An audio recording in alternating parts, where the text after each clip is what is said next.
Bien, muy buenos días a todas, a todos quienes nos acompañan hoy día en esta clase abierta.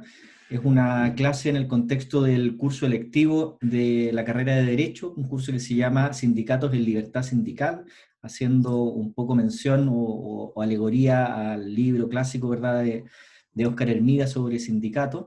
Y queremos hoy día conversar con 4 abogados, abogadas, que se dedican en buena medida, ¿verdad?, a trabajar con sindicatos, ya sea asesorándolos o llevando su representación judicial y extrajudicial.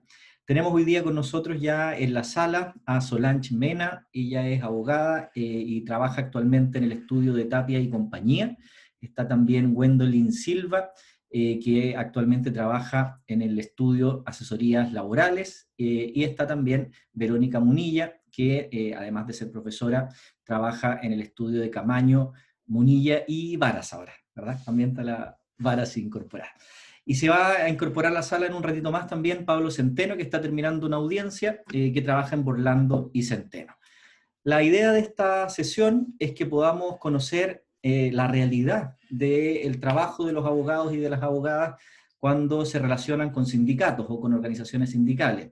En principio, cuando trabajan directamente con los sindicatos, pero también cuando les toca al sindicato en el otro lado de la mesa. Y en ese sentido también algunos de los que nos acompañan hoy día les ha tocado o trabajan habitualmente también asesorando empresas que negocian colectivamente o que han tenido conflictos con algunas organizaciones sindicales. La dinámica de la sesión va a ser escuchar primero unas presentaciones iniciales donde cada una de las abogadas y Pablo también el abogado nos van a dar su experiencia, una síntesis de su experiencia en estas materias, y después promovemos nosotros muy activamente que puedan estar ya sea por el chat o a través de la solicitud de la palabra, poder ir haciendo preguntas directas ya a los distintos expositores.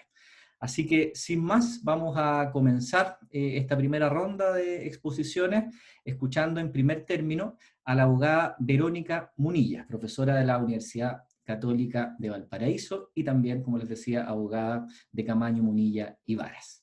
Vero, tienes tú la palabra. Ahí sí, oye, voy a poner cronómetro para que veas, Rodrigo Palomo, voy a poner cronómetro, porque como tú bien dices, soy demasiado buena para hablar. Eh, oye, un millón de gracias por la invitación, Rodrigo, y ahí, aquí saludando a estudiante, estudianta. Solange, no te conocía, un gusto, y la Gwendolyn, por supuesto, ella sí ahí, siempre asesorando sindicatos. La idea es un poquito compartir, primero, cómo llegué a esto. Y básicamente el culpable de que yo esté acá en este momento se llama Sergio Gamonal, porque yo hasta tercer año estaba con una seria duda de salirme de la carrera, porque encontraba que ser abogado no tenía absolutamente ningún sentido. Y cuando llegué a laboral lo logré encontrar, o sea, imagínense, entraba civil, veía reales, y entraba a laboral y veía sindicato, o sea, no había por dónde perderse. Entonces, primero es una vocación, yo creo, dedicarse a laboral. O sea, yo creo que cuando uno decide dedicarse a esta área, lo primero que hace es como que yo veo que la gente que entra a laboral entra como queriendo ser abogado laboralista, independiente un poco de la herramienta que son las leyes, que son las que usamos nosotros, ¿ya? Entonces, por ahí partí un poco. Y llegué a la asesoría sindical, básicamente, básicamente asesorando muchos sindicatos por razones familiares. Yo estoy casada con un abogado de empresa, entonces creo que en mi casa se ve todo, así se ve todo. Yo en mi oficina asesoro sindicatos y en la pieza al lado están decidiendo cómo poner lo que yo estoy haciendo acá. Es una cosa como muy chistosa, pero me ha tocado ver los dos mundos un poco en este sentido. Y lo primero que yo podría decir es que si yo asesoro sindicatos por una profunda convicción, y sentido que le doy al contenido de la libertad sindical, o sea, pero también asumiendo que asesorar sindicato en Chile es muy complejo porque precisamente como todos han visto en sus cursos, el contenido de la libertad sindical se encuentra profundamente cuestionado cuando lo aterrizamos a la regla. Entonces es una pega de convicciones que cuando uno llega a prestarla en el día a día, uno se da cuenta realmente de aquellas herramientas que te empiezan a dar en clase, la excesiva procedimentalización, la excesiva judicialización, etcétera, ¿ya? Entonces, primero por una convicción, que yo creo que ha sido lo único que ha sostenido que me mantenga en la asesoría de sindicatos, porque en el día a día es complejo. También me gusta, a mí por lo menos, el aspecto interdisciplinar que tiene. Cuando uno asesora sindicatos, uno tiene que saber mucho más allá del derecho. O sea, uno tiene que empezar a capacitarse en economía, en contabilidad, en antropología, muchas veces en sociología, y empezar a adquirir muchas más herramientas de las que las dan las escuelas de derecho. Y a mí me gusta mucho eso. O sea, me gusta trabajar con contadores, me gusta trabajar con economistas, me encanta trabajar con sociólogos. Entonces se arman equipos potentes cuando uno asesora sindicatos que no tienen que ver mucho con las leyes muchas veces. Entonces eso también es como muy importante tener en cuenta, porque como que la formación no termina solamente en la regla, o sea, nosotros tenemos que estar constantemente actualizándonos desde todas las perspectivas, ¿ya? Desde todas las perspectivas. Y eso también para nosotros es un desafío, básicamente desde el punto de vista de la asesoría sindical, porque yo creo que en la medida que nos ahondamos, yo creo que a la Gwendolyn le ha pasado más que a mí esto que voy a decir ahora, pero uno cuando asesora sindicatos, una de las cosas que tiene que asumir un poco en la asesoría es que uno capacita al mismo tiempo que representa, y eso es súper complicado, porque cuando yo ingresé al mundo de las asesorías sindicales, yo tenía la idea original de que el rol del asesor en este caso era como de apoyo, netamente de apoyo. O sea, yo tenía como súper claro de que el que negociaba era el sindicato y uno estaba ahí como de consultor, una cosa así. Entonces uno iba como pegado al sindicato, pero teniendo súper consciente que la negociación es de él. Pero eso es un escenario bastante como hipotético y bastante privilegiado dentro del mundo sindical, porque significa tener dirigentes o mesas negociadoras muy capacitadas, con harto conocimiento, con harta seguridad y con unas carreras sindicales muy largas. O sea, cuando a mí me ha tocado ese rol más bien de apoyo, ha sido con sindicatos que son antiguos, que muchas veces, por ejemplo, sindicatos que vienen de empresas privatizadas, de antiguos sectores públicos, que tienen una tradición de negociación muy, muy amplia. Entonces, claro, en esos sindicatos uno se queda tranquila como en este rol de colaboración.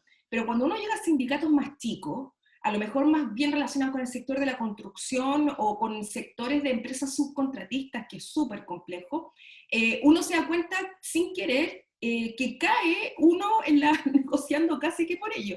O sea, porque ahí uno capacita además a los dirigentes, aparte de representarlos. Entonces, si, en esos casos, cuando son organizaciones más pequeñas, el rol es mucho más fuerte, es demandante y es desgastante. ¿Ya? O sea, nosotros aquí está Rodrigo, pero está Solange y la Gwendolyn, que somos mujeres y en este caso, cuando a mí me ha tocado, por lo menos, estas asesorías más complejas desde esa perspectiva, son reuniones después del término de la jornada de trabajo, en las noches, en periodos de negociación colectiva que son cortos, de 45, 60 días, pero muy intensos durante ese tiempo. Entonces, finalmente, la vocación que uno tiene termina un poco costando un poco el tiempo a la familia también. O sea, y eso es como, yo tengo la suerte de tener una familia muy comprensiva, pero porque se dedican a lo mismo y porque los hijos nacen cuando uno ya está metido en este cuento. Entonces, pero en ese sentido, yo me atrevería incluso a decir que cuando uno habla de asesoría sindical, o más bien asesoría en negociación, que en el periodo de negociación, ya sea que uno vaya por empresa o vaya por sindicato, siempre uno tiene ese cuento. O sea, le avisa a los hijos, es que probablemente no va a haber almuerzo mañana, hagas un pan, cosas así. Entonces, porque cuesta desde la perspectiva nuestra, ¿ya? Pero, por ejemplo, cuando uno termina bien una negociación que pasa por el hecho de que cada uno de los trabajadores sienta que hubo una mejora en el nivel general de beneficios, no de remuneraciones, sino que de beneficios, uno se va como contento, con la sensación de la pega lista para la casa. O sea, yo creo que el momento en que uno cierra, y cuando los sindicatos deciden, a mí me da mucha risa, cuando los sindicatos deciden invitarte a comer después, quiere decir que uno cerró bien, digamos, o sea, quiere decir que la gente quedó contenta, etcétera, etcétera, etcétera, ¿ya? Y en ese sentido, o sea, la pega, pese a todos los problemas que tiene, es muy gratificante, ¿ya? Es muy gratificante. Ahora, en cuanto a complejidades, yo hay dos que me gustaría mencionar. Uno, las huelgas. A mí me da mucha como cosa de repente tener que informarle a las asambleas sindicales, cuando uno va a informar, el costo de la huelga. O sea, da la impresión de que cuando se habla de la reivindicación del derecho de huelga, de la perspectiva del trabajador, la gente pensara que es casi un deseo al que todos queremos llegar y enarbolar bandera, y la verdad es que la huelga la padecen ambas partes. Y cuando uno tiene una negociación compleja en que llega a huelga, el momento de la huelga es un momento complejo para el asesor, porque el procedimiento es tan complejo que uno tiene la sensación de que va pisando huevo todo el tiempo, que se le da a pasar una cosita, que otra, que otra. Entonces es complicado. Segundo, requiere habilidades súper complejas desde la perspectiva del abogado, porque tiene que ser un abogado que esté acostumbrado a reuniones, que esté acostumbrado a asambleas y que además tenga experiencia en tribunales.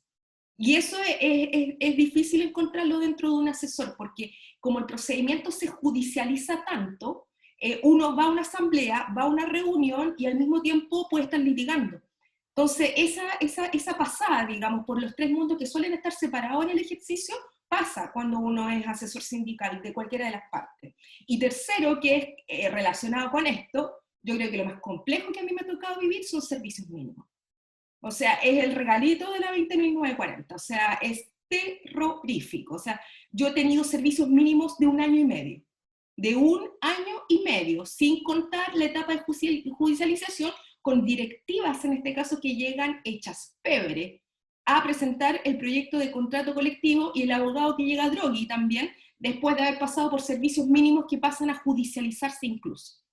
¿Ya? Entonces, yo creo que lejos, lo más complejo que me ha tocado vivir, por así decirlo, ha sido el servicio mínimo del Colegio Alemán de Valparaíso, el primero educacional en Chile, que fue súper complicado. O sea, fue complicado desde el punto de vista del estudio, porque era la primera vez que me enfrentaba a una institución como esa, y que empezar a sacar parámetros IT y todo el cuento. Pero a nivel de institución, yo lo que recomiendo siempre después es hay que sáltense, si no tiene ningún sentido. Entonces, porque desgasta antes del momento en que debiera uno desgastarse, que es el de la negociación. Entonces, para mí eso, o sea, es absolutamente el peor momento de mi vida, digamos. Ahora, cuando salieron en serio, igual me alegré, pero estaba cansada, entonces no lo pude ni celebrar. Una cosa así. Así que eso como para empezar, Rodrigo, ¿ya? Ahí sí. Muchas gracias, Vero, por compartir estas primeras ideas. Yo creo que has puesto varias cuestiones ya sobre la mesa. Esta idea de la separación que a veces se intenta hacer, incluso la hemos hecho nosotros en nuestra facultad, por eso me llama mucho la atención lo que tú dices, de intentar separar lo que es asesoría de la representación, que muchas veces son cuestiones bien indisolubles. Así que esa es una buena idea para que podamos debatir. Y por cierto, comentar también esa experiencia que tuviste y que seguimos todos muy de cerca del colegio alemán, ¿verdad? Que fue bien indicativa de cómo iba a ser después el resto de la comprensión de los servicios mínimos. Se incorporó también a la sesión ya Pablo Centeno. Muchas gracias por estar aquí con nosotros y por compartir tu experiencia también. Vamos a dar la palabra en segundo lugar en esta primera ronda de exposiciones a Gwendolyn Silva. Ella, como decíamos, es abogada del estudio de asesorías laborales, pero también tiene una trayectoria vasta en materia laboral. También fue muy importante su rol en su momento en la dirección del trabajo. Así que, Gwendolyn, te escuchamos a ti. Y les recordamos, perdón, Wendo, pueden ir haciendo sus preguntas. Jorge dice que tiene una pregunta, vamos a escuchar a Wendo y la puedes plantear por ahí o luego te damos la palabra. Wendo, perdón. Gracias, Rodrigo. Primero, gracias por la invitación y gracias por estar aquí con colegas, amigos que hemos compartido fuera de pandemia y con otros más durante la pandemia. Con Pablo nos hemos visto más por Zoom que en vivo este último tiempo. A ver, la Verónica toca varios temas, en temas de representación sindical. En lo particular, bueno, yo trabajé 11 años en la dirección del trabajo, entonces venía como con toda una carga desde lo laboral, si bien la dirección de trabajo es un organismo público que asesora tanto a empleadores como trabajadores, pero el conocimiento que tenía desde la dirección del trabajo me parecía que era mucho más acertado volcarlo al mundo de los trabajadores y de las organizaciones sindicales. Entonces, en el ejercicio profesional, que ya llevo 3 años en ejercicio libre, me he dedicado solamente a asesorar trabajadores y sindicatos, no empresas, no está en esta dualidad, que igual debe ser interesante, pero decidí un solo camino. Y en ese solo camino también es necesario, yo creo que esta división que a veces tenemos, ayer leía por ahí de repente, mire, un abogado que no sabe litigar, como que no es abogado, y una discusión que se da muchas veces en el ámbito de estas discusiones entre los que se dedican a la academia y los que se dedican al mundo profesional. Y yo creo que no son cosas que puedan excluir en el ámbito profesional. Sin embargo, para la asesoría sindical, por ejemplo, si hay alguien que está dedicado solamente a un tema súper académico y que es la libertad sindical y desde un mundo más de las ideas, dedicarse a la asesoría directa va a chocar con una realidad que es muy distinta a esas ideas maravillosas del mundo de los académicos del derecho al trabajo, ¿ya? Porque aquí nos vamos a encontrar con una libertad sindical súper restringida, con una constitución que no la reconoce completamente, con leyes y normas y a veces práctica administrativa que le piden el papel, que tráigame la nómina de socio. Entonces al final toda esta teoría del convenio 87 de que la administración no se puede meter en la organización del sindicato, a las pailas, o sea, la regulación de la dirección del trabajo, le pide, no sé, hasta que le traiga la foto de cuando el caballero se inscribió en el sindicato. O sea, de verdad que para asesorar sindicatos uno no puede venir de este mundo completamente de la nube académica y maravillosa que es la libertad sindical, porque se va a deprimir.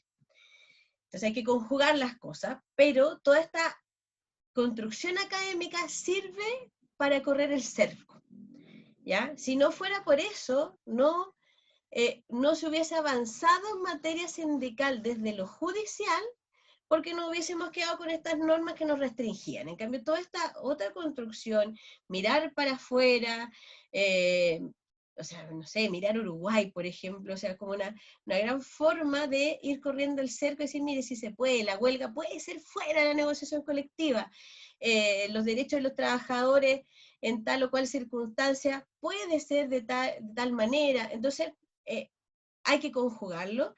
Y lo otro, o sea, porque uno es el lado judicial, y lo otro es cómo se mueve también uno en el ámbito administrativo.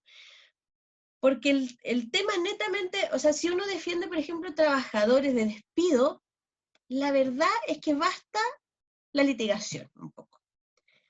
Saber normas de despido y litigar.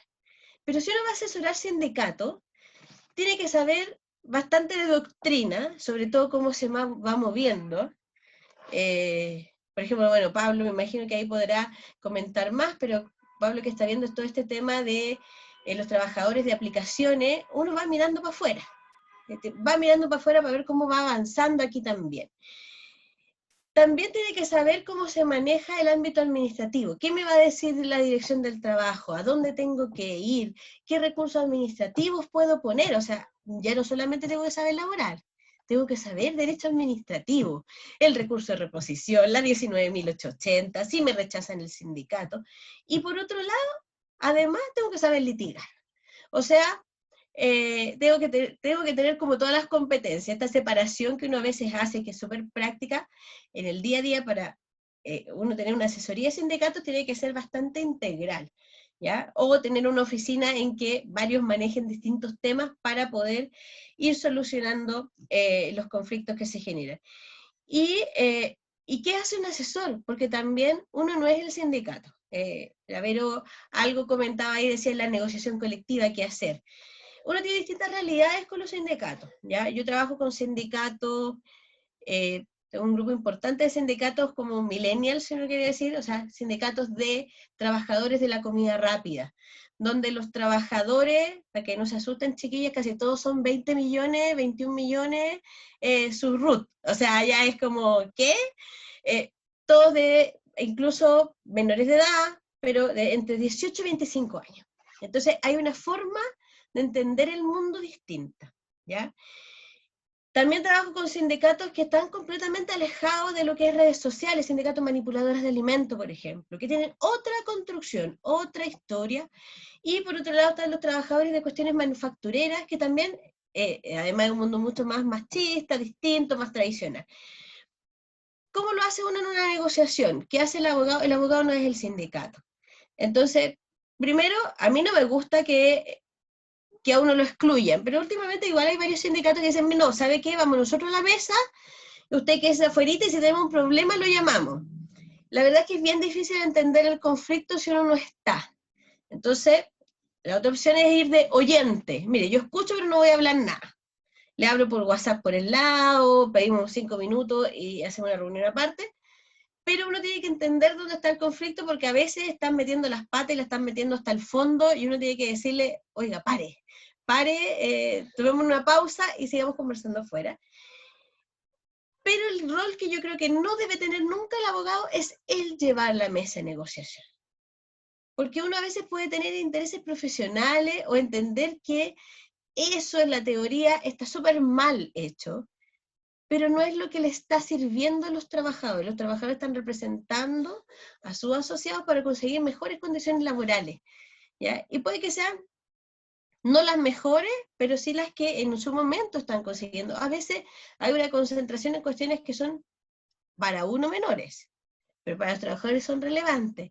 O sea, que se instale una mesa con silla, un hervidor y 3 microondas, a lo mejor el abogado va a decir, mire, ¿sabe qué? Esa tontera no me importa y peleemos por el bono de producción X.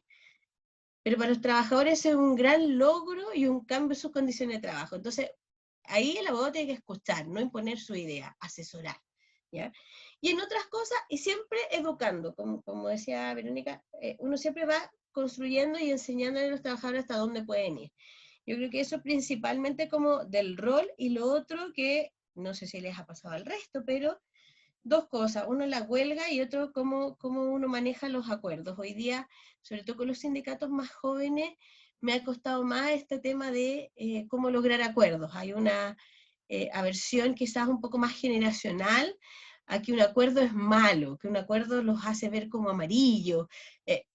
Y ahí hay que, y el rol de uno es también ir bajando a la realidad qué es lo que consigue uno con un acuerdo y qué consigue si no hay acuerdo. Puede ser el triunfo total o la derrota, la peor derrota del mundo. Entonces, ¿qué es el acuerdo? Finalmente el acuerdo es algo intermedio. Pero siempre tiene que ser una decisión de las bases y no del asesor. Y una complicación de lo que decía la Vero, la huelga. Uno cuando entra a aplicar a la asamblea, sabe que se va a votar la huelga y estas son las implicancias de la huelga, no le van a pagar el sueldo, puede pasar esto, puede pasar... Al final el asesor parece que el amarillo de la asamblea y que el que quiere que no vote en huelga, pero la verdad es que uno le está explicando para que el día de la huelga los trabajadores no salgan y decir, mire, sabe que yo no sabía que no me iba a pagar el sueldo. Yo pensé que si hacíamos la huelga el empleador iba a ofrecer una mejor cosa el otro día, y a veces ofrece una peor. Entonces uno tiene que poner el escenario, ellos deciden, pero lamentablemente, y sí es muy complicado llegar a explicar una huelga, porque la verdad que uno parece el amarillo de la asamblea como el que quisiera que no votaran en huelga. No es eso, y ahí hay otra mito quizás, de que los trabajadores siempre quieren huelga. Es al revés. Yo creo que los sindicatos siempre tratan de evitar que haya huelga porque saben que siendo un derecho de los trabajadores, en nuestra realidad termina siendo un perjuicio para ellos. Yo me quedo hasta aquí, Rodrigo, por el momento.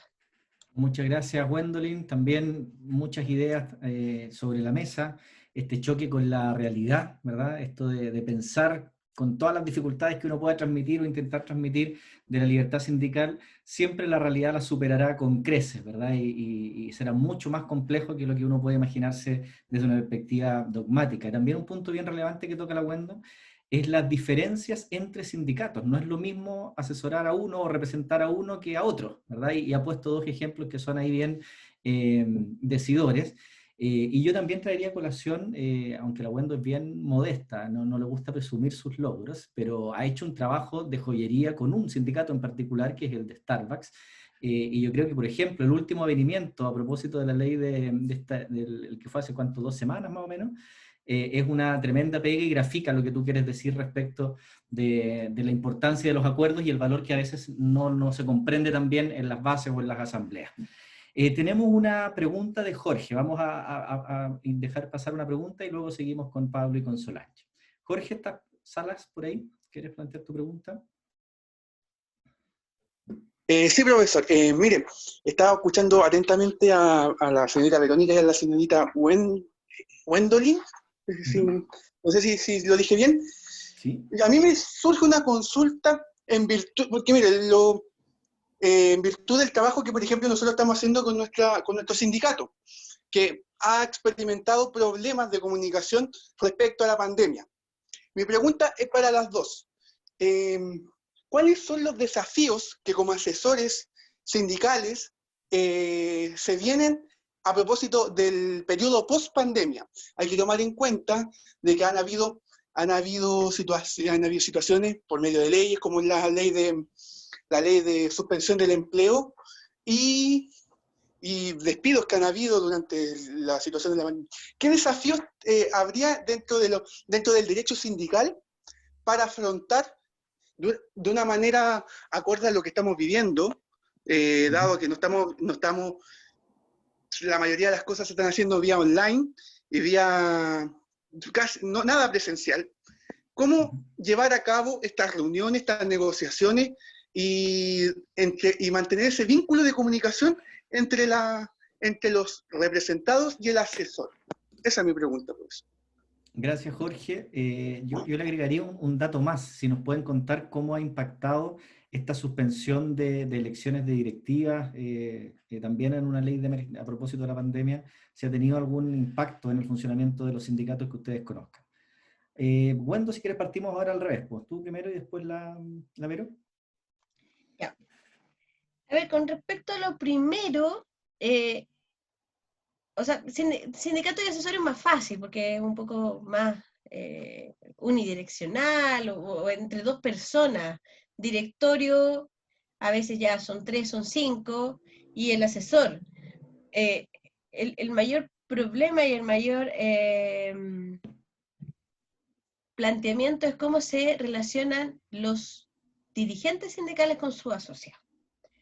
Porque ya no están las tiendas o los lugares de trabajo, donde normalmente el dirigente va y conversa y se pasea. Hoy día no es eso. ¿Dónde tienen mayores ventajas? Ojo que todos igual sean, no todos. Yo tengo algunos sindicatos que son más difíciles, que se han acogido con las nuevas tecnologías, pero por ejemplo las manipuladoras de alimentos a mí me han impresionado, porque además son unas fanáticas del WhatsApp y de los audios de WhatsApp que me matan, pero entonces ellas todo lo hacen por WhatsApp y hacen reuniones masivas y se mandan la información por ahí y me han mantenido súper informada. Los trabajadores más jóvenes han ocupado dos mecanismos que a mí me parecen interesantes. Primero, las reuniones por sistemas que no sean Zoom, porque tienen la limitación en términos de la gratuidad de los tiempos, pero Meet principalmente. Y lo otro, estas encuestas Google. Entonces, con las encuestas Google pueden recabar la información de sus asociados, saber cuántos están con problemas económicos, cuántos tienen hijos menores de tantos años, cuántos viven con población de riesgo, y eso les permite poder conversar con la empresa con respecto a los planes y el futuro. Porque con respecto a las empresas, planes y futuro tenemos hoy día quienes están suspendidos, quienes reingresan cuando empiezan a reabrir las empresas, quienes no pueden regresar porque tienen problemas de salud, etc. Y hay otro tema que puede ser poco popular por los sindicatos, pero que en realidad yo creo que hay un tema que hay que empezar a conversar. Hay gente que no quiere volver a trabajar, por distintas razones, y quiere que las despida. Entonces, también hablar de estos planes de retiro o bolsas de cantidad de dinero o cantidad de personas que se pueden ir con pago de indemnizaciones voluntarias, y así el sindicato logra que, por un lado, mantener a los que se quieren quedar y no sean ellos despedidos al azar, y con respecto a los que se quieren ir, bueno, buscar una salida en que no sea una renuncia seca y se van sin nada, sino que a través de un plan de retiro. Y eso ha funcionado como en varias empresas porque al final les elimina el conflicto. Y lo segundo que decías tú, Rodrigo, bueno, la verdad es que yo en lo particular no he tenido mayores problemas, porque o sea, se ha reactivado el tema en la inspección, si bien al principio la inspección seguía saliendo si era el certificado que decía que no estaba vigente, pero ¿dónde está el mayor problema para los sindicatos en este sentido de no haber hecho la renovación? Es en sus obligaciones principalmente financieras, ¿ya? Porque en el banco requieren el certificado de vigencia. Pero hay muchos que igual han hecho las elecciones, ¿eh? Lo han hecho por vía de elecciones electrónicas, que igual significan un costo importante, pero han preferido igual hacerlas. Y se han movido bastante bien los sindicatos con las asambleas online. Son de verdad un lío, porque pues, sindicatos grandes, 100, 200, hasta 700 personas en una asamblea, pero las hacen por tanda y han funcionado bastante bien, se han acomodado bastante bien en estos temas. Gracias, Wendo. Vero, si quieres comentar alguna cosa. Iskra Ceballos también preguntaba por el chat algo similar, cómo se estaban reuniendo y comunicando los sindicatos en tiempos de pandemia. Y aprovecho además, Vero, de plantearte otra, de Ángela, que dice que ya que no se les consideró a los sindicatos en la discusión de la ley de protección del empleo, ¿cuáles serían las razones de por qué no se escuchó a los sindicatos? Yo creo que ahí te vas a engolosinar respondiendo esa pregunta. Mira, ¿sabes qué? ¿Cómo se están comunicando? Yo tengo una experiencia muy parecida a la de la Gwendolyn, Meet, la asamblea por Meet. De hecho, hay sindicatos que me han comentado que les ha subido la asistencia, porque la pueden hacer desde la casa, se conectan desde los autos, porque hay mucha empresa que tiene mucho operario en terreno. Entonces, desde los celulares que no alcanzaban antes a llegar a la central, a las asambleas, y ahora se conectan más. Entonces, es como impresionante lo que ha funcionado el Meet para efectos de asesoría sindical.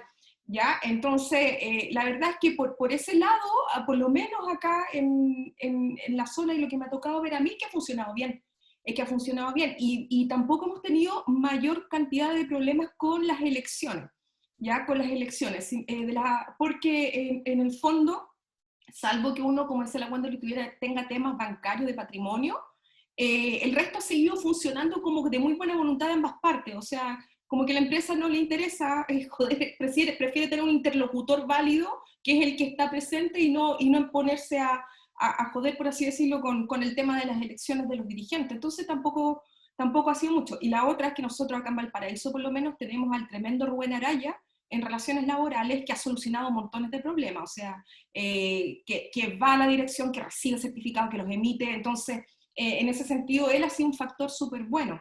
Ahora, lo que a mí me gustaría reivindicar en este momento es que los problemas que yo he tenido, por lo menos en este momento, ha sido básicamente con los servicios esenciales. O sea, el tema de servicios esenciales, trabajadores que tienen por la naturaleza de la función que seguir trabajando y ingresar o salir de las nóminas conforme al 362, ese ha sido un temazo. Ese ha sido un temazo. Y en el fondo lo que yo estoy viendo es que hay que, como la solución no está en las reglas, como dice la Gwendolyn, el mundo de las reglas es, cuando uno lo ejerce, es complejo. Yo creo que hay que reivindicar el rol de los sindicatos como sujetos políticos. Y ahí se engarza con la pregunta que tú me hacías, o sea, como sujetos que influyen dentro de la discusión legislativa a propósito de la regulación del modelo de relaciones laborales. Porque en este sentido, por ejemplo, tenemos hace poquito que nos pasó con servicios esenciales, de que uno pelea la incorporación dentro de la lista del servicio esencial para poder sacar a la empresa, y al día siguiente dictan un decreto, aunque uno lo logre en el tribunal, inmediatamente al día siguiente te dictan un decreto que te mete de nuevo.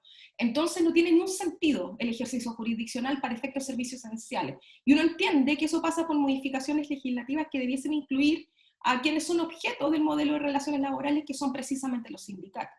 Entonces, este es un momento ideal porque es un momento constituyente. Entonces, por ahí se pueden generar como vías, pero si no se actúa en esa vía, van a seguir siendo no escuchados, como decía la pregunta. O sea, lo bueno es que tiene, por ejemplo, el sindicato Starbucks ha logrado meterse dentro de las discusiones legislativas a propósito de lo que es trabajo en plataforma, a lo mejor, o vías distintas. Pero por ahí yo creo que está la urgencia. Yo lo he visto como urgencia a propósito de pandemia. Muchas gracias, Vero. Vamos a pasar ahora a escuchar a nuestros dos expositores que no han todavía presentado su primera ronda de intervenciones. Así que vamos a dar la palabra primero a Solange Mena, que también tiene una amplia experiencia en temas laborales y particularmente en temas de derecho colectivo. Ha asesorado a sindicatos incluso por aquí en nuestra zona, en la región del Maule, por Linares, ¿verdad? Ha estado ahí arriba de Sí, las la camionetas CMPC. avionando a la gente. Solange, te escuchamos. Bueno, buenos días a todos los alumnos. Agradezco a la universidad y en especial a Rodrigo esta instancia para compartir con ustedes experiencias desde el mundo práctico.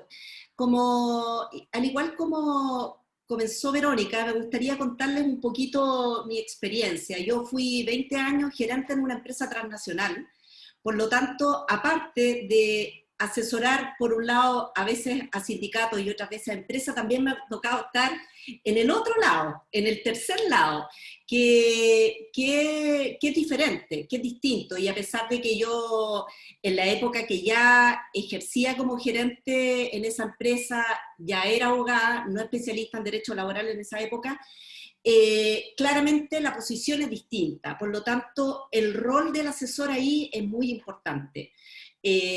Tanto para la asesoría a los gerentes como a los sindicatos. Comparto muchas cosas que ya se han dicho. El periodo cuando uno está asesorando en una negociación colectiva es un periodo 24/7. Uno está dispuesto a veces a quedarse hasta muy tarde en la noche en las negociaciones complejas. Puede ser, a mí me ha tocado un par de veces hasta las 4 de la mañana y uno dice, pero ¿cómo? ¿Por qué te vas a quedar hasta las 4 de la mañana? ¿Cómo no pudiste resolver hasta las 9 de la noche si vienen desde las 5 de la tarde reunidos? Lo que pasa es que la mesa es dinámica. La mesa es dinámica y por lo tanto, si tienes la posibilidad de cerrar y también compartiendo lo que decía Gwendolyn, para evitar una huelga, estamos todos en esa mientras que estamos negociando. Ahora, yo hoy día les quise traer una experiencia fresquita que viví esta semana. Yo en este minuto estoy negociando, asesorando un sindicato y también una empresa, ¿ya? Pero, y comparto plenamente el tema de la capacitación. A mí me encanta hacer clases, entonces cuando asesoro sindicatos, creo que yo propongo estar haciendo clases, porque efectivamente hay muchas dudas. O sea, a pesar de que sean directores sindicales muy preparados, siempre, por ejemplo, ayer me sorprendí, porque es un directorio sindical de verdad con mucha experiencia y muy estudioso, y no entendían bien la eliminación del reemplazo durante la huelga. Se confundieron un poco como esto del descuelgue al 16º día, estaban muy enredados. Entonces yo dije, mejor capacitemos, partamos de cero, porque es muy importante, justamente porque ellos son los que toman las decisiones y los que transmiten a la asamblea, independiente de nuestro rol, que los directores sindicales tengan conocimiento de las reglas básicas. Pero yo hoy día quise traerles una problemática que yo viví esta semana, no en el marco de la negociación colectiva, sino que, como ustedes saben, los abogados participamos en la mesa de la negociación colectiva, no siempre, como también decía Gwendolyn, a veces nos quieren excluir porque yo creo que es más un mito que generan los gerentes de las empresas, diciendo que cuando van los asesores se complica todo. Y debe ser porque cuando van los asesores defienden mejor la posición de los trabajadores, o sea, es obviamente así. Entonces, cuando uno está en la mesa, se preocupa de que lo que se planteó durante la negociación se plasme posteriormente en la cláusula que se redacta. Entonces, a mí me tocó el año pasado participar en una negociación colectiva en la que se fijó como beneficio 9 días de días administrativos o de permiso para los trabajadores, pero se distribuyeron 3 permisos por año, porque es un contrato que tiene vigencia de 3 años. Y se estipuló así porque no querían concentrar todos los días de permiso en un solo año y menos durante el periodo de alta de producción. Entonces, ¿qué es lo que ha pasado? Que los trabajadores que no tienen por qué saber que lo que se negoció, porque solo lo que quedó escrito es que son 3 días de permiso al año, muchos de ellos piden, cumpliendo el requisito de avisar con anticipación a su jefe, y lo piden en el periodo que sea, porque no quedó nada escrito. Entonces, ¿qué ha pasado con los gerentes en esa empresa? Los gerentes han empezado a colocar trabas a quienes piden esos permisos. Y por lo tanto, los terminan otorgando, pero a regañadientes. Entonces, ¿cómo reaccionó el sindicato? Dijo, bueno, eso es un derecho que nosotros tenemos y podemos pedirlo en cualquier minuto, pero entonces dijeron, simple, vamos a pedir todos juntos en periodo de alta nuestro permiso, cumpliendo los requisitos. Entonces, ponen ahí un elemento de presión importante. Entonces ahora el tema es nosotros en nuestro rol de asesores. Yo invito a los alumnos a que se representen en un minuto, que efectivamente están en la posición de asesor tanto del sindicato como de la empresa, y pensemos lo siguiente. Ustedes saben que el espíritu fue que no se concentraran estos permisos para no afectar la marcha de la empresa, porque además hay otros permisos distintos, etc. Pero claramente la empresa no ha actuado de la mejor manera, entonces legítimamente el sindicato amenaza con la presión de pedir todo el mismo día el permiso. Entonces, acá hay hartas cosas que nosotros tenemos que tener en consideración a la hora de asesorar, porque podría generarse un conflicto, porque en este caso puntual, el abogado de la contraparte me invita a mí y me dice, Solange, nosotros estuvimos en la mesa, nosotros sabemos cuál es el espíritu. Entonces, yo como asesora del sindicato, ¿a quién me debo? ¿A mi interés personal, a la valoración de si hagamos la interpretación auténtica del instrumento colectivo y por lo tanto nosotros que estuvimos ahí, que lo redactamos, sabemos? Pero como bien se decía, como contrapartida a la confianza que el cliente nos entrega a nosotros, lo dice el Código de Ética, nosotros debemos lealtad a ese cliente, debemos respetar además la autonomía del cliente. Si el cliente, que en este caso el sindicato, informadamente decide realizar esa acción, uno igual está en una disyuntiva ética. En la disyuntiva ética de que, sí, yo sé que ese fue efectivamente lo que se conversó, pero por otro lado, la empresa ha estado colocando trabas a beneficios que son beneficios sindicales ganados en la última negociación colectiva. Entonces, yo quiero contarles un poquito que esto del conflicto ético puede estar siempre presente. Y ustedes tienen que, ustedes son asesores, poner paños fríos muchas veces, aportar con objetividad, porque acá lo más importante es que alcancemos una solución lo más equitativa posible, tener relaciones laborales sanas dentro de la organización, porque si hoy día yo dejo de cumplir algo que se conversó, lo más probable es que en la próxima negociación colectiva yo tenga una traba. Pero por otro lado, estamos claros que quien genera esta problemática es la empresa. Entonces yo los invito a que ustedes se pongan en las dos posiciones y que podamos como generar un diálogo para ver qué pasa ahí cuando hay un conflicto de intereses. Muchas gracias, Solange.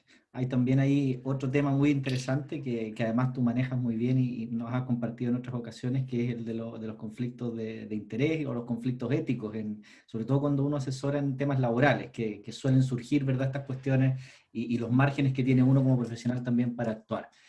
Vamos a escuchar, antes de hacer una ronda de preguntas, a Pablo Centeno. Les decía, él trabaja en Borlando y Centeno, pero además tiene una mirada quizás distinta a la que nos han planteado Verónica, Solange y Gwendolyn, porque trabaja también en la Fundación Fiel, ¿verdad? Una fundación asociada a la CUT, a una central sindical. Por lo tanto, ahí hay una comprensión del fenómeno sindical también que puede ser muy interesante escuchar. Pablo además lo adelantaba, creo que Gwendolyn ha trabajado muy de cerca con los nuevos desafíos que está significando el trabajo a través de plataformas, por lo tanto, tanto en la lógica de asesoría, pero también en representación, lleva algunas causas, no de sindicatos todavía, sino que de asociaciones de hecho que están conformadas precisamente por este tipo de trabajadores en causas de litis consorcio, además súper interesante, unas tutelas que estamos todos pendientes de cómo avanzan. Pablo, te escuchamos. Gracias, Rodrigo. Bueno, en primer lugar quiero pedir disculpas por haberme incorporado un poco tarde y no haber escuchado toda la intervención de la primera ponente, Verónica, pero creo que pude captar ahí las ideas. Después Rodrigo hizo alguna síntesis. Saludar también, por cierto, a Verónica, Solange y Gwendolyn. No tengo la suerte de conocerla a todas, pero a Gwendolyn sí hemos trabajado ya en algunas cosas en conjunto, particularmente sobre el tema de plataformas, donde ella también ha tenido una importante participación. Mira, la verdad que cuando Rodrigo me invitó a participar de esta actividad, de esta clase abierta sobre el tema de la realidad y los desafíos de la representación y asesoría jurídica de los sindicatos, me costó la forma de entrarle al tema, porque la verdad es que a uno se le vienen a la cabeza, bueno, muchas cosas, pero yo quiero partir, y en esto no quiero dar la lata, pero creo que es una muy buena forma de darle un poco un marco a lo que quiero decir, o algunas ideas que les quiero compartir. Y es una frase de un ya clásico a esta altura artículo de Wosingheimer, que es del año 33, que habla sobre crisis económica y derecho al trabajo, que dice lo siguiente, y dice que el derecho al trabajo parte de la dependencia del hombre concreto, determinada por su pertenencia a una determinada clase, para quien no puede valer solo una ordenación abstracta de la voluntad, sino que tiene que darse un especial ordenamiento del existir, que una sus consecuencias jurídicas no a la voluntad, sino a la situación en que el hombre se encuentra. Quise partir con esta frase porque yo creo que es muy notable cómo refleja las dificultades, la realidad y los desafíos a los que nos enfrentamos quienes trabajamos con el mundo sindical, en diversos ámbitos, a diversos niveles, con distintas fuerzas, etc. Porque mi impresión es que la pega que nosotros hacemos es una pega que va muy vinculada a los tiempos en que nos enfrentamos, a los tiempos en que un determinado sujeto histórico se ha encontrado con la realidad. Y lo digo porque, particularmente en el siglo XX, cuando nace, ¿cierto?, esta clase obrera bullante que logra, ¿cierto?, estos pactos de la OIT, que logra conseguir el diálogo social, convenios de libertad sindical, ¿cierto?, y un cierto respeto al valor del trabajo y a la fuerza de trabajo, producto de lo que sea, digamos, uno puede interpretar eso como concesiones, como una ganada de la socialdemocracia, etc. El asesor sindical, el asesor laboral, era una especie de militante, ¿no? Y en eso, bueno, está el mismo Wosingheimer, pero durante el siglo XX uno puede encontrar ejemplos en España, los abogados de Atocha, los abogados cordobeses con el famoso Norberto Centeno, ¿cierto?, que fue asesinado, detenido, desaparecido, todos abogados laboralistas vinculados al mundo sindical, en donde se asume este trabajo como una especie de militancia, ¿no?, una militancia activa de defensa del mundo sindical, y por tanto los desafíos y la realidad que se plantean eran en el contexto de ese sujeto. Y digo eso porque, de alguna manera, la pregunta que yo me hago es decir, bueno, ¿qué representamos nosotros, ¿no?, como asesores de alguna manera?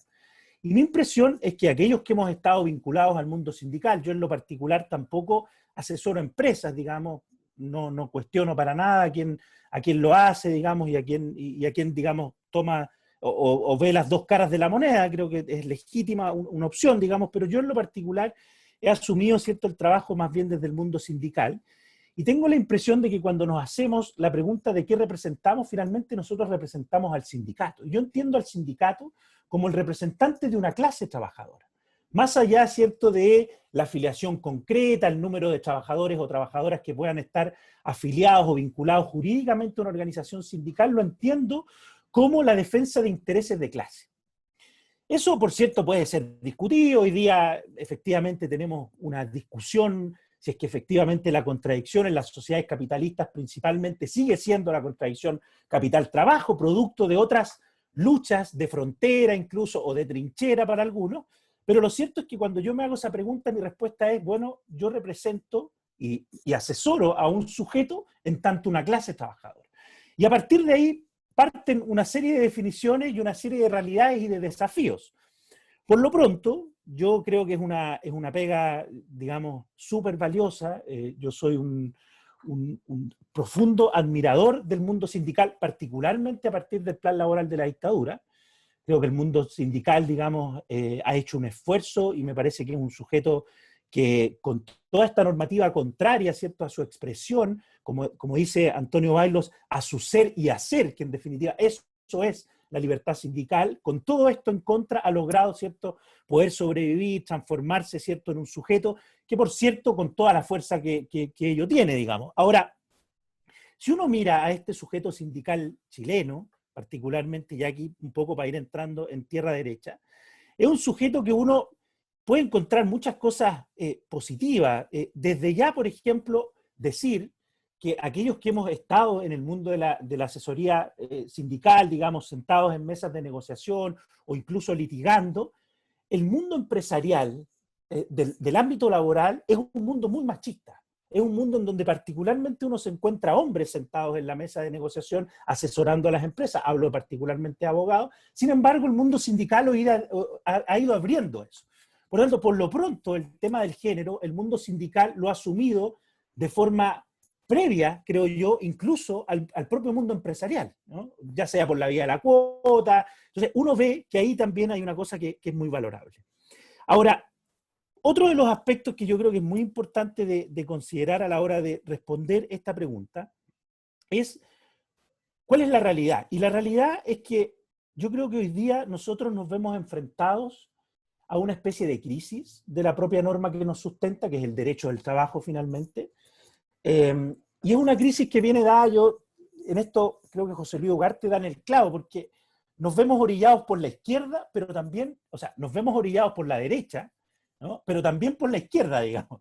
Por la derecha porque tenemos los problemas clásicos que no hemos logrado resolver y que el mundo sindical tampoco, que tiene que ver con la flexibilidad, la precarización, el bajo valor del trabajo, por la vía de los salarios, que yo creo que todavía el ámbito de la negociación colectiva, producto de su ámbito, producto de la debilidad histórica que tiene nuestro país a partir del plan laboral, no ha logrado resolver favorablemente la distribución del ingreso en favor del trabajo. O sea, si uno ve, por ejemplo, los aumentos reales en las negociaciones colectivas, según los datos que existen, entiendo yo que del año 90 a la fecha el crecimiento es del 1%. Me parece que no ha existido ciertos crecimientos efectivamente reales potentes. Y ahí hay un tremendo desafío. Y por tanto, y hoy día yo creo que la pandemia además nos va a poner un doble desafío. Si hoy día uno lee los diarios, lee, digamos, a los empresarios, etcétera, al mundo empresarial, nos dicen, bueno, hay que flexibilizar, la relación de trabajo ya no es tan nítida, hay que darles menos protección, hay que tratar de abrir, ¿cierto?, la legislación, porque si no, no va a haber empleo, etc. Entonces, el típico discurso del siglo XX, a partir de la década del 70, con toda la construcción neoliberal del manejo de la empresa, hoy día yo creo que se va a profundizar y ahí tenemos un tremendo desafío, porque ese es un ámbito que en las negociaciones colectivas se desarrolla. Y por la izquierda también tenemos un flanco complejo, porque toda esta discusión, ¿cierto?, que yo creo que le ha ido ganando el capital en cierta medida, de difuminar la relación de trabajo como fuente de protección bajo una lógica de que ya no es necesaria, producto de la forma en cómo se organiza el trabajo, cómo se organiza la empresa, es un problema. Porque efectivamente la solución que se está buscando en el mundo, y que aquí en Chile también la tenemos como discusión, es la discusión sobre una renta universal. Y por tanto, esa discusión, y aquí yo empalmo completamente con lo que sostiene José Luis Ugarte, saca al salario como el mediador social por excelencia de nuestra sociedad democrática y particularmente en el ámbito del trabajo. Y creo que ese es un tema, y creo que ese es un desafío político, por cierto, pero que desde el mundo sindical y particularmente desde el mundo de la asesoría tenemos que afrontarlo de alguna manera. Tenemos una discusión que nos va a abrir sobre la cantidad de trabajo que va a existir en el futuro y sobre la calidad y tipo de este trabajo, y por tanto allí algunos plantean, ¿cierto?, de manera mucho más, digamos, lamentosa, digamos, o con una mirada más amarga, que efectivamente en esto el derecho del trabajo no tiene muchas posibilidades, porque lo más probable es que la tecnología, con toda su capacidad y toda esta nueva capacidad de innovación, nos vaya a terminar ganando la batalla respecto a las tutelas clásicas que se construyeron durante el siglo XX. Hablo particularmente de la relación de trabajo, de la existencia de un contrato de trabajo formal, con una jornada delimitada, con un salario mínimo garantizado, etc. Y creo que esos son tremendos desafíos. Ahora, yo también creo que en el ámbito sindical, propiamente tal, y en esto no quiero para nada imputar a nadie de los que estamos acá, sí creo que ha habido en ciertos ámbitos una estrategia que ha jugado de la mano con el plan laboral. Y me parece que yo creo que aquí la asesoría sindical tiene un objetivo de poner al centro la unidad sindical como un propósito a lograr para este sujeto que nosotros representamos. Yo tengo la impresión que esto de dividir sindicatos muchas veces, de generar grupos aparte, de generar construcciones paralelas, ¿cierto? De crear federaciones, confederaciones que finalmente van dinamizando, de alguna manera atomizando el mundo sindical, me parece que también ha sido consecuencia de una cierta asesoría sindical que ha estado dirigida por diversas razones a ese objetivo. Y me parece que en eso también tenemos que ser muy autocríticos, porque mi impresión es que el éxito nuestro va a depender mucho del éxito del sujeto que nosotros representamos. Y ese sujeto, históricamente, y hoy día yo creo que frente a la realidad que nos enfrentamos, la única posibilidad de salir bien parados es el tema de la unidad, con organización.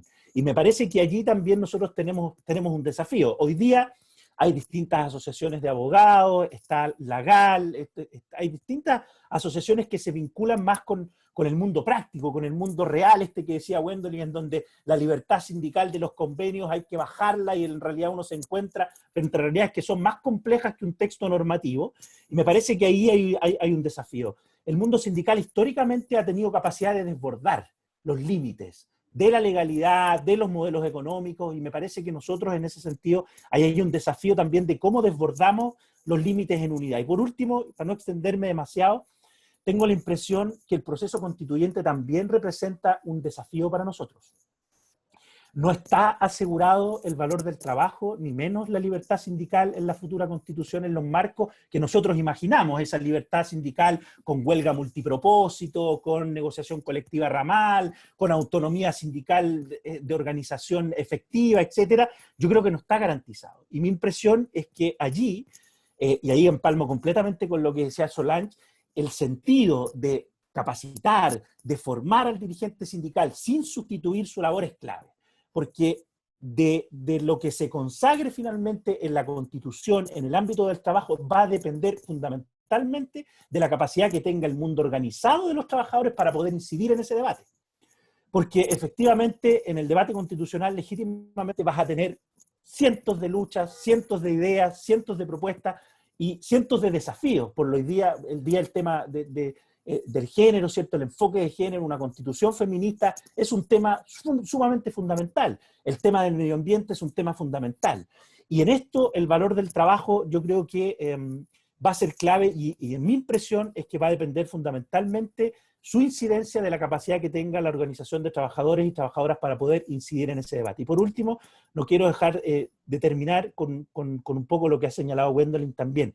Yo creo que la tecnología como nueva herramienta para el capital de organizar el trabajo es un desafío profundo para nosotros. Y en esto yo creo que Luz Rodríguez un poco ha escrito mucho, Rodrigo, tú la conoces muy bien a ella, en cuanto a que el sindicato va a tener que ir a disputar la tecnología. Y allí eso es un desafío nuestro, digamos, disputar el algoritmo, por ponerlo en términos bien prácticos, digamos, en donde el mundo sindical no puede quedarse atrás, porque la tecnología llegó para quedarse, nadie está en contra de la tecnología, y la tecnología va a organizar el trabajo. Y esto de que es el algoritmo el que va a definir la evaluación, la jornada, la calificación, el despido, como está ocurriendo hoy día con la plataforma, le impone al mundo sindical y a la asesoría sindical un desafío. Y mi impresión es que en ese desafío, la asesoría, vuelvo a decir, en el ámbito jurídico, la posibilidad de normar esto, es fundamental. El contrato colectivo el día de mañana va a tener que ser un espacio de regulación de esas condiciones de trabajo. Y para eso la comprensión a partir de las asesorías y de lo que nosotros también vayamos comprendiendo es clave. Yo con eso me quedo, no me quiero extender más y nuevamente, Rodrigo, agradecerte mucho la la invitación a participar de este panel muy agradable.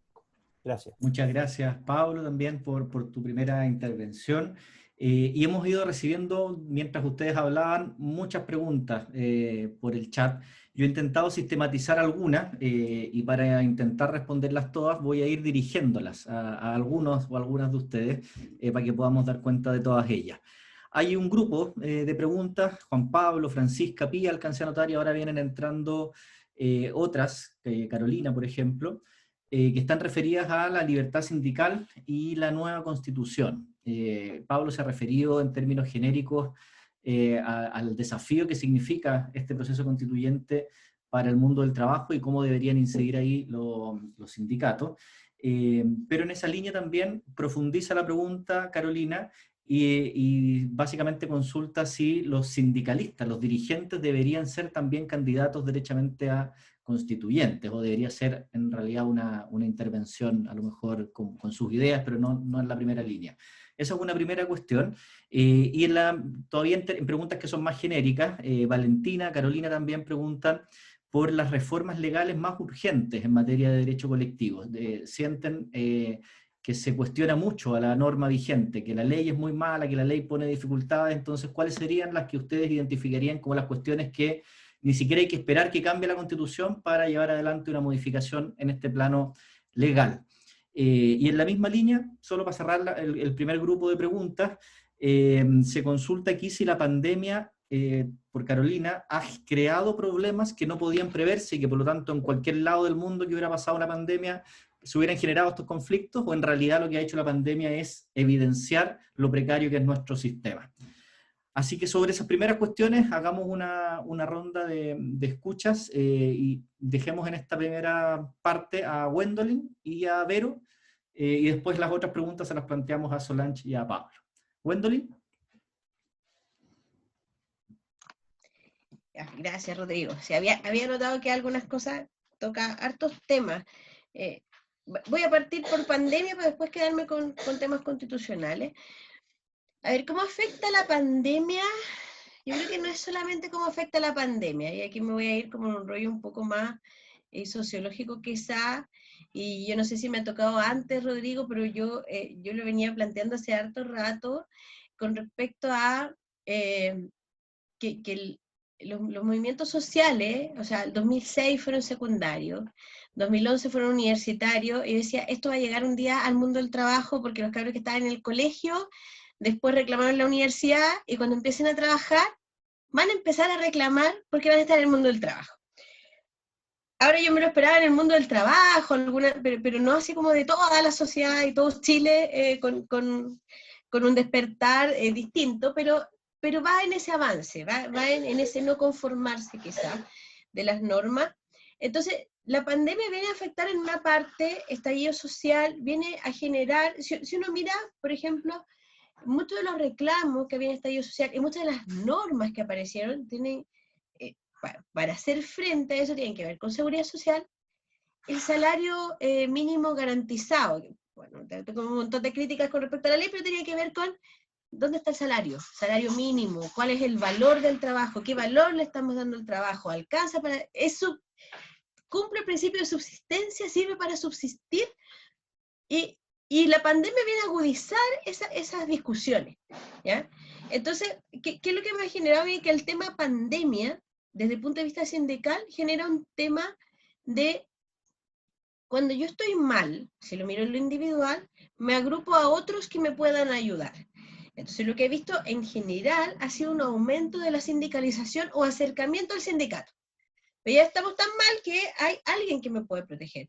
Pero ojo, que el modelo de sociedad en que estamos, que también es mucho más individualista, se ha empezado a generar, por lo menos acá en Santiago, la reapertura, en que vuelven a trabajar, donde a veces algunas empresas están llamando a los no sindicalizados a volver a trabajar, como un dulcecito. Entonces se empieza a producir la desafiliación sindical. O sea, somos colectivo cuando estamos muy mal, pero cuando ya empieza a normalizarse, vuelvo a proteger mi derecho individual. Entonces ahí hay un desafío importante para la organización sindical que ha sido durante todos estos últimos 30 años. Cómo revalorizar lo colectivo como forma de conseguir logros colectivos, ¿ya? Pero el gran problema que va a generar este post-pandemia también es, entre comillas, el sálvese usted mismo. Porque en menos oportunidad de empleo, alta tasa de cesantía, va a volver a ser mal visto para el empleador que yo esté en el sindicato. Y en un escenario así de complejidad, entonces, vuelvo al individualismo. Ahí yo creo que hay que observarlo bien y cómo los sindicatos van a enfrentar esto desde el punto de vista de que lo colectivo es lo que nos sirvió en pandemia. Lo colectivo fue lo que permitió ciertos logros, evitar ciertos abusos y revalorizarlo a esta vuelta, entre comillas, a la normalidad. No me quiero ir como a lo específico pandemia, pero yo creo que eso hay que reflexionarlo desde los sindicatos. Y segundo tema de la Constitución, bueno, no solamente está libertad sindical, Pablo hablaba del valor del trabajo, yo creo que eso es importante. Hoy día tenemos la oportunidad de las bases de la institucionalidad de hablar del valor del trabajo, de hablar de un tema de sociedad distinto que nos permite interpretar el resto de las normas laborales. Aquí nosotros no vamos a legislar, se va a regular en la Constitución. Y hoy día cuando tenemos principios constitucionales que nos permiten interpretar la norma laboral, es relevante establecer en las bases de la institucionalidad dónde está el valor del trabajo en la sociedad. Yo creo que eso es una de las cosas importantes. Temas relevantes puntuales. Preguntaban ahí que si los dirigentes sindicales era bueno o no que fueran militantes, o si conocíamos que fueran militantes de partidos políticos. La Vero lo dijo en un momento, el sindicato es político, ¿ya? No hay que confundir lo que es militancia política a un rol político. El sindicato, por esencia, es político, ¿ya?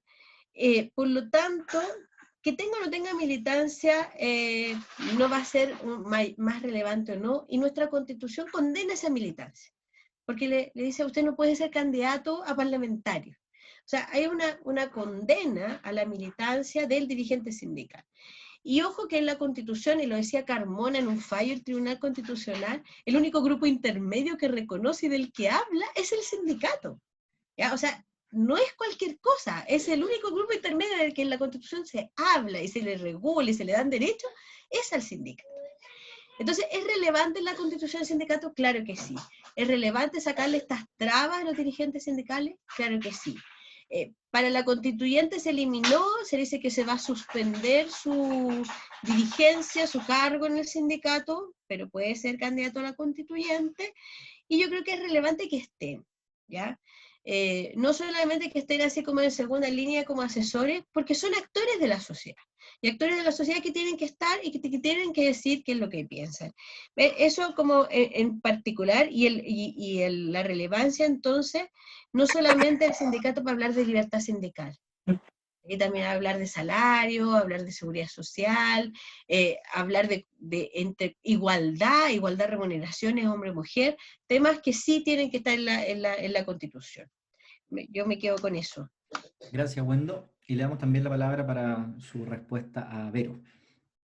Gracias, Rodrigo. Mira, yo voy a ser como bien directa. Sí. Yo creo que la Tengo el artículo redactado, dice. Claro, más que pandemia, las crisis sanitaria ahora y social antes revelaron la mugre de sistema de modelo de relaciones laborales que tenemos. Todas las falencias afloraron. Yo creo que esto era evidente para lo que estábamos metidos en estos temas antes, pero si hay algo que sacó la crisis fue la inutilidad que tienen nuestras normas de poder dotar de herramientas a las organizaciones sindicales para poder enfrentar estos temas, ¿ya? Lo que uno habría esperado en una crisis sanitaria es que los sujetos colectivos del modelo, que son empresas y organizaciones sindicales, se pusieran cada uno de acuerdo en ver cómo se van a combatir, qué sé yo, las realidades provocadas por una crisis económica, por ejemplo. ¿Ya? Pero cuando uno ve que incluso fueron organizaciones sindicales las que pudieron al Parlamento solicitar normas para suspender las negociaciones colectivas durante los tiempos de pandemia, uno dice, pero por Dios, ¿qué estamos haciendo? O sea, ¿de qué mundo estamos hablando? Y eso es producto de que el rol del sindicato ha sido mal entendido a su vez por la aplicación de un modelo de relaciones laborales con las características del nuestro. Entonces, si no hemos visto más sindicatos, es porque estamos amarrados dentro de reglas que han configurado un sujeto con estas características.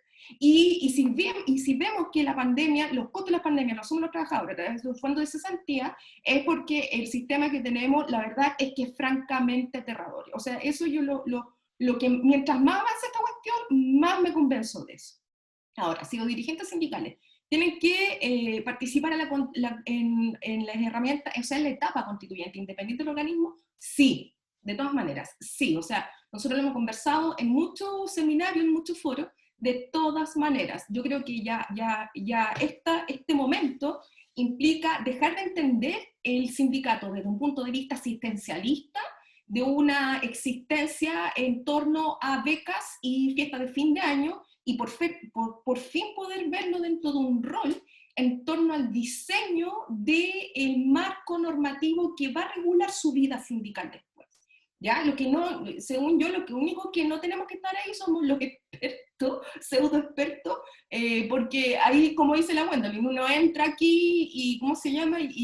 O la Solange, así uno entra a las mesas e inmediatamente quiere sacar a los abogados porque son los que arman atados o arman problemas, digamos. O sea, uno está ahí como, es uno el que va a estar detrás, digamos. Pero son sujetos políticos, si son sujetos políticos porque son grupos intermedios. Entonces, mientras más sindicatos, más democracia, por así decirlo, sin perder la unicidad, digamos, para poder tener un organismo relativamente potente, ¿ya? Así que por ahí quedo yo nomás, esta de Rodrigo. Muchas gracias, Vero. Y han ido saliendo respuestas también a otras preguntas que hay por ahí en el chat. Yo tengo otro grupo ahora de preguntas que las vamos a dirigir a Pablo y a Solange. Un primer grupo, que vi preguntas ahí de Franco, de Daniela, de Iskra y de Natalia, tiene que ver con cómo se han potenciado, cómo han permanecido funcionando, aunque sea media máquina, los sindicatos durante este tiempo de pandemia a través de mecanismos de comunicación remota. Ustedes mencionaban Meet, los cuestionarios de Google, etcétera, pero han permitido que tengan cierta actividad durante este tiempo, y en algún caso, no sé quién lo mencionaba, incluso se ha aumentado la participación, se ha visto que ha favorecido la participación esta lógica. Ellos preguntan si una vez que se vuelva, si es que algún día volvemos a la normalidad, sería bueno que esto continuara, es decir, que no se perdiera esto que se logró y que efectivamente podría ser un mecanismo para mejorar la comunicación o el trabajo que haga el sindicato, si es que deberían haber, por ejemplo, reformas a los estatutos para poder preverlo de manera explícita. Y también alguno de ellos preguntaba si, así como tiene ventajas, no significa también que pueda excluirse a ciertos trabajadores que a lo mejor tienen más dificultades, o a ciertos sindicatos, no sé, de trabajadores agrícolas o de algunos sectores que tengan menos acceso a estos medios. Esa es una primera cuestión. Y en la línea también, con tecnología, de acuerdo a lo que comentaba Pablo, dice, bueno, esto de hacerse de la tecnología o de disputar la tecnología está pensado para ciertos tipos de trabajo, pero no para todo, ¿verdad? Los que tienen efectivamente esa lógica, entonces, ¿qué nivel o qué impacto puede tener en términos genéricos? Es una primera pregunta. Y la segunda, de Carolina, es, yo creo que dirigida más directamente a Solange, ¿qué tan complejo es asesorar a empresas y a sindicatos si no se les genera un conflicto ético? Plantea por ahí Carolina. Y voy a dar la palabra también. Hay una palabra solicitada primero de Javiera, y después vamos, en la otra ronda damos a Patricio. Javiera, si estás por ahí para que puedas plantear directamente tu pregunta. Hola, buenos días. Gracias por la oportunidad y también por darme la palabra. Yo tengo dos preguntas. La primera pregunta va dirigida hacia Pablo, y me gustaría conocer la verdad del punto de vista del rol que desempeña en cuanto a su trabajo en la CUT. Me gustaría plantear la pregunta desde un punto de vista más histórico. Si bien ya habíamos abordado un poco acerca de la conversación que se da por los partidos políticos que se pueden integrar con el fondo de la militancia que tienen los afiliados dentro de los sindicatos, pero bueno, a mí me gusta harto la historia, entonces me gustaría relacionar, por ejemplo, si bien Clotario Blest en sus inicios decía que el trabajo sindical no debía relacionarse con el gobierno de turno, o no debía estar asociado en el fondo a las militancias o a grupos políticos, me gustaría saber en el fondo si actualmente hoy día en la CUT de qué manera se aprecia o si es que hay cierta incidencia de los partidos políticos, si bien todos somos políticos, pero si es que en el fondo se producen ciertos resquemores o se producen ciertas problemáticas a la hora de llamar, por ejemplo, una mesa negociadora, o también a la hora de discutir ciertas cuestiones que son básicas del sindicalismo. Lo digo también porque quizás, no sé, en ese momento lo que planteaba Clotario Les era un poco idealista, o también me gustaría saber si es que se ve actualmente eso ahora y cuál es la incidencia que tiene. Y la segunda pregunta, para cualquiera de los exponentes, hablo desde el punto de vista personal. Nosotros ahora estamos en un trabajo de asesorar a un sindicato, y el sindicato que nos tocó a nosotros, un sindicato de profesores, en donde hemos visto muchas prácticas antisindicales y desleales, y también me gustaría saber qué tan común es encontrarse con ellas, porque yo desde mi inexperiencia en el derecho, me impactó la cantidad de prácticas que encontramos, y que eran muchas en el fondo. Entonces, sí es común encontrarse con aquello dentro de los sindicatos que ustedes asesoran. Eso, muchas gracias. Gracias, Javiera. Solo para poner en contexto a los panelistas, efectivamente los que nos acompañan aquí y son además estudiantes del curso de sindicatos están haciendo su trabajo final asesorando o viendo una necesidad concreta de una organización. Entonces, particularmente en el caso de Javiera, que es un sindicato de Rancagua, fue como encontrarse, bueno, como los casos de Starbucks, con todo el listado, ¿verdad?, de las prácticas antisindicales involucradas. Entonces, por eso está media impactada, digamos, por el nivel de vulneración que puede llegar a haber. Le damos la palabra primero a Solange y luego a Pablo. Bueno, yo tuve una pregunta directa que yo creo que era evidente, porque parece que soy la única que tiene esta doble militancia.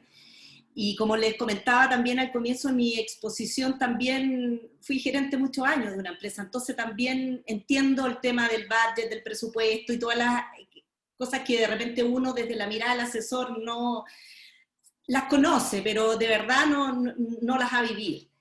¿Qué pasa cuando uno asesora y le ha tocado estar al otro lado? Yo creo que primero partiendo de pilares éticos así como intransables, súper claros, pero uno creo que asesora desde la empatía. O sea, si yo estoy asesorando a la empresa y la empresa está negando y no está dando ninguna salida, normalmente lo que nosotros vamos a plantear como asesores, porque entendemos que el sindicato necesita herramientas para llevar a la asamblea, es eso. O sea, ustedes deben darles una salida. Yo entiendo que tal vez el presupuesto no lo permita, pero ustedes deberían hacer tal cosa porque ellos necesitan poder mostrar también que han avanzado. Y al revés, muchas veces los sindicatos,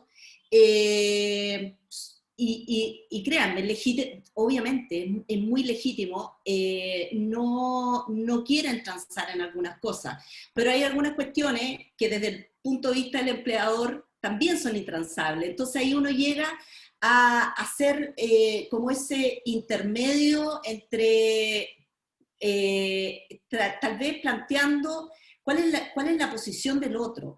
Ahora, normalmente, o sea, si uno está asesorando a una empresa o al sindicato, no lo está haciendo en forma simultánea. Por lo tanto, por lo menos en mi caso, y yo soy bastante intensa y apasionada en lo que hago, entonces normalmente mi posición de la defensa, sobre todo cuando me ha tocado ir defendiendo a los trabajadores, soy muy dura, porque también sé que en el otro lado son muy complejos, entonces, y sé las cosas que se conversan. Entonces, conocer cómo la cocina del otro, yo creo que es súper valiosa. Es súper, súper valiosa. Y además, esto de, a ver, por ejemplo, frente a una posible huelga, un poco recojo lo que decía Gwendolyn. En la huelga nadie gana. En la huelga nadie gana. Entonces, ¿cómo explicarle a los gerentes que después de la huelga se generan fracturas dentro de la organización? Y eso no es beneficioso para nadie. Y por otro lado, responsablemente ir a la asamblea y explicar los efectos de la huelga. Porque muchas veces volvemos a la capacitación de las organizaciones sindicales. Muchas veces las asambleas no conocen cuáles son los efectos de la huelga, sobre todo en materia de remuneración. Entonces, es un tema que a mí, la verdad, no me complica. Yo creo que enriquece la negociación. Normalmente la relación que uno logra tener con el asesor en materia, el asesor sindical, cuando a mí me ha tocado estar por la empresa, es una relación bastante más cercana, porque como les decía al comienzo, es desde la empatía.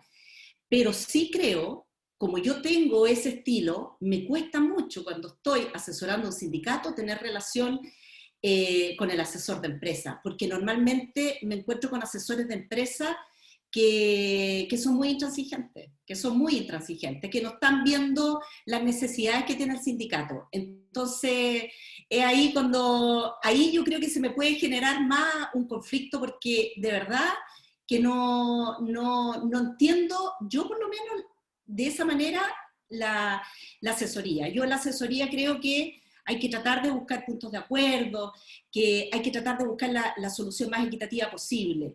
Y cuando veo que en el otro lado son demasiado intransigentes, es complejo, y entonces ahí aparece todo mi rol como bastante más duro en defensa de los trabajadores. Eso es en cuanto a la pregunta. Yo quería recoger una consulta que se hizo antes en relación a las reformas. No tanto lo que falta, sino que hay una reforma de la 20.940 que yo creo que es subutilizada, y que es el derecho a información.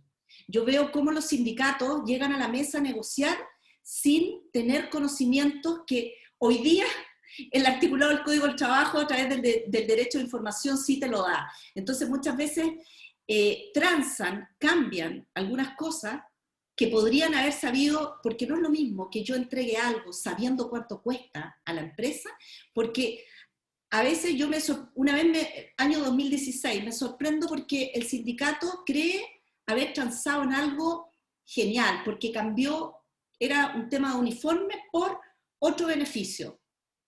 Terminamos, vamos al café y los gerentes me dicen, lo que me pidieron costaba 1.000 y lo que nosotros antes entregábamos costaba 15 veces eso. Y eso los sindicatos podrían haberlo sabido si hubieran ejercido correctamente su derecho de información. Eso por ahora, Rodrigo. Gracias, Solange. Y le damos la palabra entonces ahora a Pablo. Entre medio de las respuestas de Solange le llegó otra pregunta directa a Pablo que tiene que ver con cómo reencantar a los sindicatos cuando están o en receso o fracturados entre ellos, que es una cuestión que también le ha tocado a algunos grupos del curso, que se encuentran ya no con problemas con el jefe, sino con problemas dentro del sindicato. Entonces eso lo consideraron como llamativo, que como en toda organización pueden haber problemas, pero fracturas grandes, digamos, que no se toleren unos con otros, pero pertenezcan a una misma organización. Eso, Pablo. Gracias, Rodrigo. Bueno, hartas preguntas en realidad, pero mira, yo voy a compartir más bien algunas ideas más que las respuestas, en esto soy bien franco. A ver, el tema de la pandemia y la creación de sindicatos y estas nuevas modalidades de relacionarse, mira, siempre las crisis, a ver, siempre el sindicato nace de la crisis, digamos, ¿no? Es un fenómeno que nace a partir de crisis económicas, políticas, sociales, etcétera. Y siempre está orillado por la crisis, el derecho al trabajo siempre está orillado por la crisis. Pero sí, hay un texto genial de Bailo sobre crisis y derecho al trabajo, donde él plantea, bueno, que han habido crisis que también son una oportunidad para el derecho al trabajo y para la clase trabajadora. Y cita, por ejemplo, el New Deal, ¿cierto?, a partir de la crisis del 29, la Constitución de Weimar, etc. Entonces, yo tengo la impresión que a nosotros la pandemia nos cae con un sindicalismo debilitado, con un diálogo social muy debilitado, Nosotros tenemos un Consejo Superior Laboral, que es un órgano tripartito, ¿cierto? Que la OIT celebró cuando se creó, etcétera, pero que no tiene ninguna posibilidad de nada, digamos, porque es un órgano consultivo y hoy día por ahí no pasa ni un diálogo. Y cuando ha pasado, la verdad que la parte empleadora, representada por los organismos que ahí están, no ha querido dialogar, no se ha abierto al diálogo. Entonces, en ese sentido me parece que nos pilló muy mal. Pero el estallido social, y con el proceso constituyente que se abre, representa una oportunidad sin lugar a dudas. Y yo prefiero pensar de que la pandemia y el estallido, en conjunto, digamos, para el mundo sindical, para el mundo del trabajo, significa una oportunidad. Y en ese sentido, digamos, me parece que estas dinámicas que han venido quedando de nuevas formas de relacionarse también son una oportunidad. La tecnología puede jugar muy a favor de la actividad sindical, en diversos ámbitos, digamos, en esta constante lucha, ¿no?, de ser y hacer.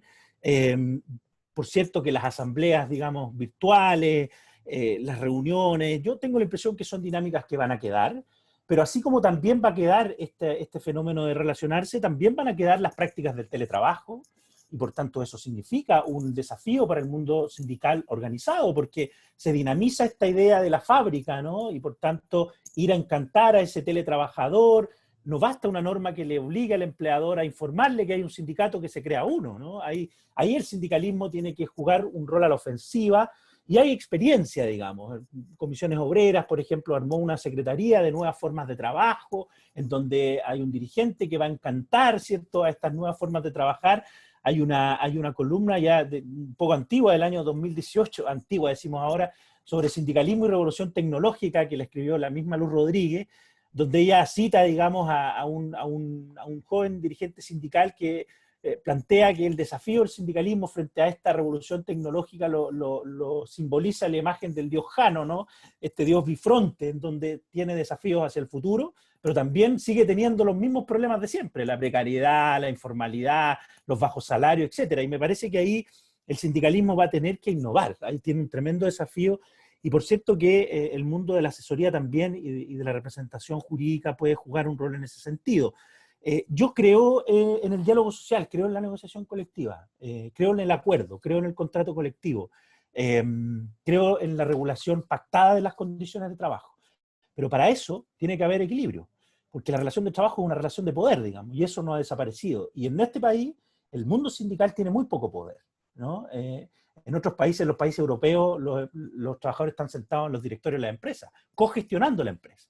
La historia de la ley de cogestión alemana es una realidad completamente diversa a la que tenemos nosotros. En Latinoamérica, salvo excepciones, digamos, Argentina en cierta medida, Uruguay, en general el mundo sindical es un mundo muy debilitado, producto de la atomización y de los modelos de gestión del negocio. O sea, si la carta de Milton Friedman sobre la gestión económica de la empresa, ¿no?, da cuenta de cómo se tiene que organizar la empresa para efectos de gestionar el mundo sindical, para debilitarlo. Entonces, en ese sentido, esa es una realidad, y en ese sentido el mundo sindical, por cierto, tiene que estar llano siempre a construir acuerdos, pero en un marco que yo espero sea de mucho más equilibrio, ¿no? Y ahí creo que el proceso constituyente, vuelvo al punto, es una excelente oportunidad, porque me parece que ahí se pueden consagrar muchas cosas. Ahora, en cuanto a la pregunta el tema histórico de la CUT y esto de la vinculación del mundo sindical con el mundo político, el sindicato siempre ha tenido estas discusiones. O sea, los partidos chilenos de clase trabajadora, el Partido Socialista, el Partido Comunista, nacen de la clase trabajadora organizada y por tanto va confluyendo siempre de forma más armónica, más compleja.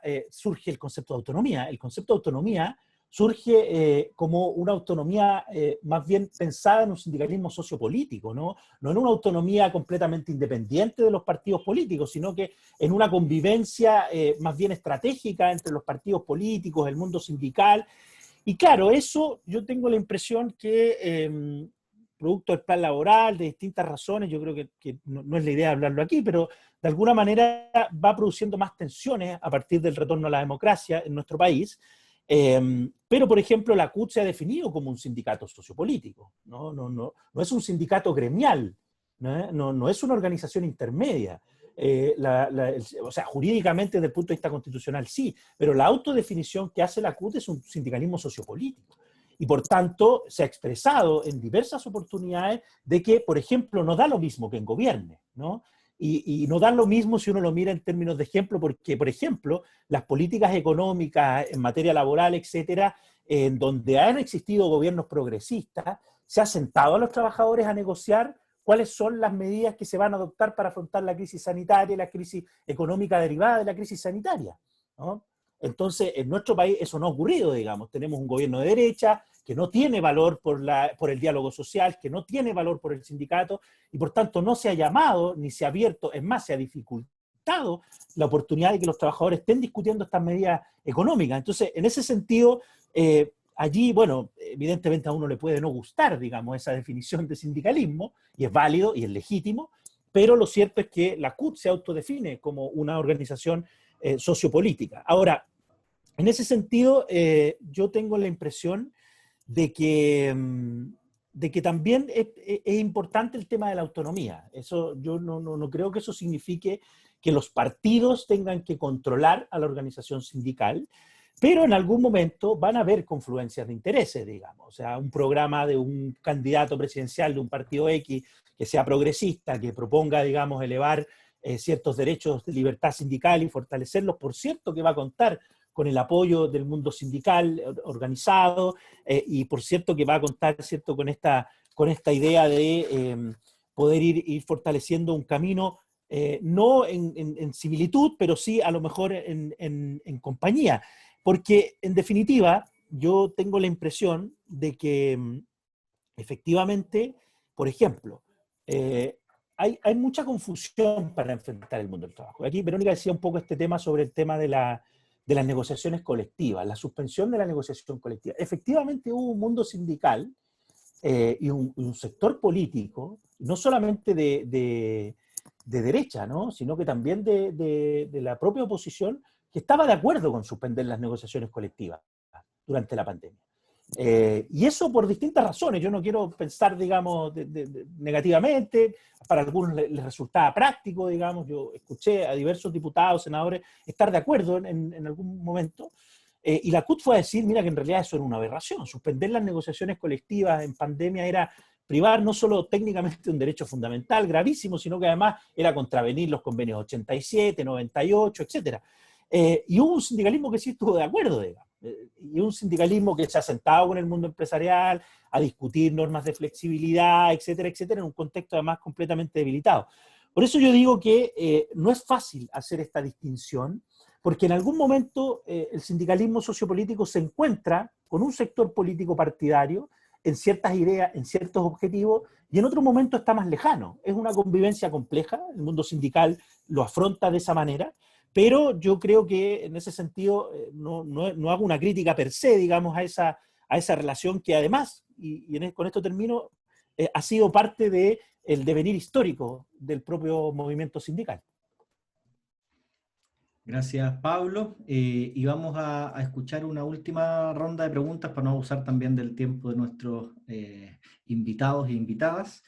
Está una pregunta aquí bien específica de Rodrigo Enríquez, nuestro colega, ¿verdad?, que está también escuchándolos y escuchándolas, respecto de lo que dijo Solange sobre el derecho de información. Dice si en realidad el problema es que los sindicatos no conocen esta herramienta o es la falta de buena fe de las empresas de no querer permitir que se cumpla este derecho. Entonces, es una pregunta ahí específica.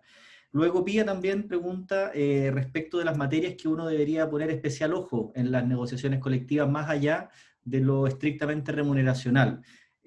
¿Cuáles serían aquellas materias si es que pudiera uno en términos genéricos? Es bien difícil porque son tan distintas unas negociaciones de otras, pero si es que hubiera algunas que hay que poner especial cuidado. Por ejemplo, el tema del teletrabajo, si había cosas sobre teletrabajo que uno podría poner en las mesas de negociación. Por ahí plantea también, nos acompaña Luis Villazón. Hola Luis, dice la mirada de que la huelga hace daño a las partes está influida por la demonización del derecho a huelga. La huelga es el instrumento de la clase trabajadora para avanzar en sus derechos. Y por último vamos a escuchar a Patricio, que nos había pedido la palabra hace rato. Patricio. Patricio Rocco. Hola, buenas tardes a todas y a todos. Mi nombre es Patricio Rocco, soy dirigente sindical hace 13 años. Hace 7 años soy director nacional de la Confederación de Trabajadores del Cobre. saludar el espacio abierto que promueve la academia en torno al debate sobre libertad sindical. Y tengo dos preguntas que quiero contextualizar previamente. Uno, a mi parecer, la libertad sindical está prisionera dentro de una pequeña jaula construida a medida por un parlamento altamente coludido y estrechamente con el gran empresariado chileno, que con una mano redacta leyes a su medida y con la otra gerentea a sus empresas burlando estas mismas leyes. Por eso tenemos los juicios por prácticas antisindicales. Las cifras son claras, un 13% de sindicalización a nivel nacional, dejan prácticamente al sindicalismo arrinconado, como si los que estuviéramos dentro de esta jaula tuviéramos lepra. El concepto de jaula no es mío, es del profesor Luis Ugarte, y en ese sentido yo creo que los trabajadores estamos expuestos a dos aberraciones básicas. Uno, que es la relación innegable de corrupción entre legisladores y empresarios que moldean el mundo del trabajo a su antojo, y por otro lado, el modelo de subcontratación como método de precarización del mundo del trabajo que encapsula finalmente esta relación de explotación. Ahora, mientras estas jaulas existan, hablar de libertad sindical es una fantasía.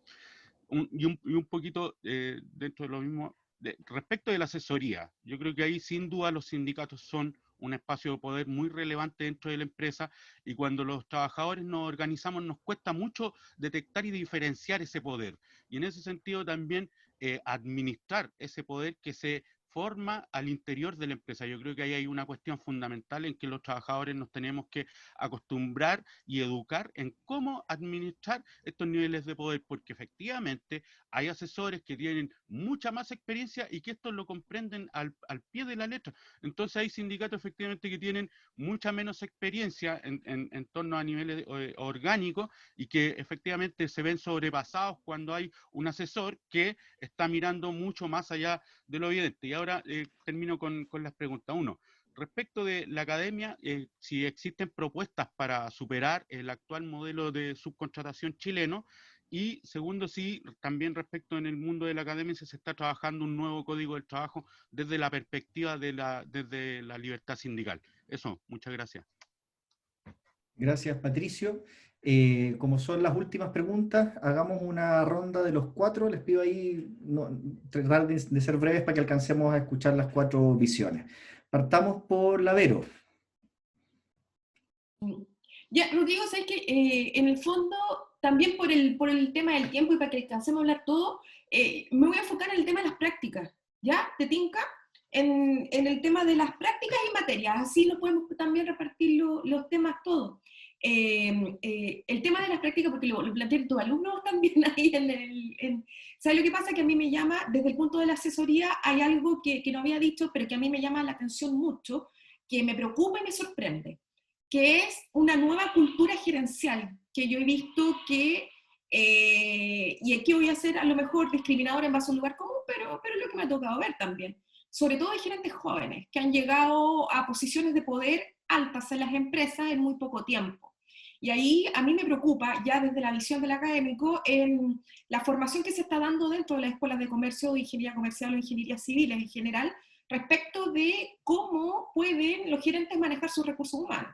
Porque resulta que el tema de las prácticas, que hay una que nosotros siempre miramos como el tema de la intencionalidad detrás, en tema la exigencia del doble y todo ese cuento, pero ya a mí me ha tocado de verdad ver situaciones en que las prácticas se configuran en torno a conductas de gerentes que creen que pueden hacerlo, y que cuando uno les explica, sabe que tú estás incurriendo en práctica, dicen, no, yo estoy haciendo un bien, digamos, porque, o sea, no encuentran nada malo a informarle a los no sindicalizados de que ellos efectivamente pueden ir a trabajar, suenan las micros, les dicen nosotros los vamos a proteger, etc., y no entienden que están incurriendo en práctica.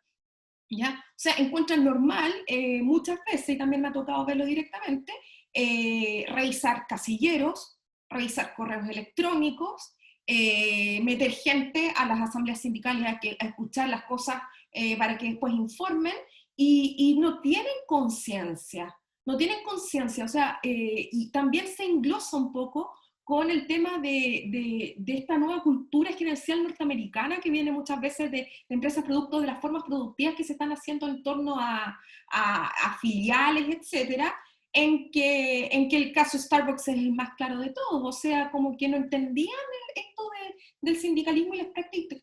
Y cuando a mí me ha tocado sentarme en mesa con una actitud bastante prepotente que no tienen los gerentes más viejos, a mí eso me llama poderosamente la atención. Entonces uno dice, claro, el listado de prácticas se amplía, y la verdad que el porcentaje de actores, sujetos activos, que incurren en estas prácticas insistiendo en que están haciendo bien las cosas, es lo que a mí me impacta. A mí me tiene profundamente, y creo que es un desafío para nosotros como asesores, de ver cómo vamos a asumir esto y encajarlo dentro del modelo nuestro, digamos, que tenemos. Y como segundo punto, algo que yo siempre peleo en los instrumentos colectivos, corresponsabilidad. Ese para mí es el temazo, aparte de lo remuneracional. O sea, está tan al debe la legislación en tema de corresponsabilidad, y a mí me llena de orgullo ver un poco los instrumentos que han salido de la oficina donde nos ha tocado estar presentes, de que sí contienen normas que avanzan más allá de lo legal en tema de corresponsabilidad, para poder de una buena vez lograr, como se ha hecho en muchas reformas laborales, que la realidad supera la norma y después la norma reaccione y diga, mira, sabes que existía esto. Eso por un parte. Gracias, Vero. Yo voy a dar la palabra en el orden que me aparecen a mí, pero entiendo que a cada uno le aparecen las casillas distintas. Tengo a Solange al lado. Gracias, Rodrigo. Primero, aclarar que lo que me refería en relación al derecho de información es la subutilización del derecho por parte de las organizaciones sindicales. Tienen la información específica, es muy precario, como que siguen pidiendo la información de antes de la reforma, y la información periódica tampoco la solicitan. Entonces, y considerando que eso es un piso, o un desde, creo que podrían sacarle más provecho. En relación a las materias específicas de la negociación colectiva, en la mesa uno, claro, va a hablar de números y aumento y porcentaje de remuneración, de beneficios, etcétera, pero yo creo que lo más importante en la negociación colectiva es la preparación previa, tanto para la empresa como para el sindicato, y la estrategia que se sigue en la mesa. Entonces, dentro de la preparación previa, si yo asesoro a una empresa del área logística, debo conocer cómo están negociando las demás empresas del área logística, debo conocer la historia de los instrumentos colectivos en esa empresa, tengo que conocer también de qué manera esta negociación va a afectar las negociaciones futuras de las otras organizaciones sindicales que están dentro de la empresa.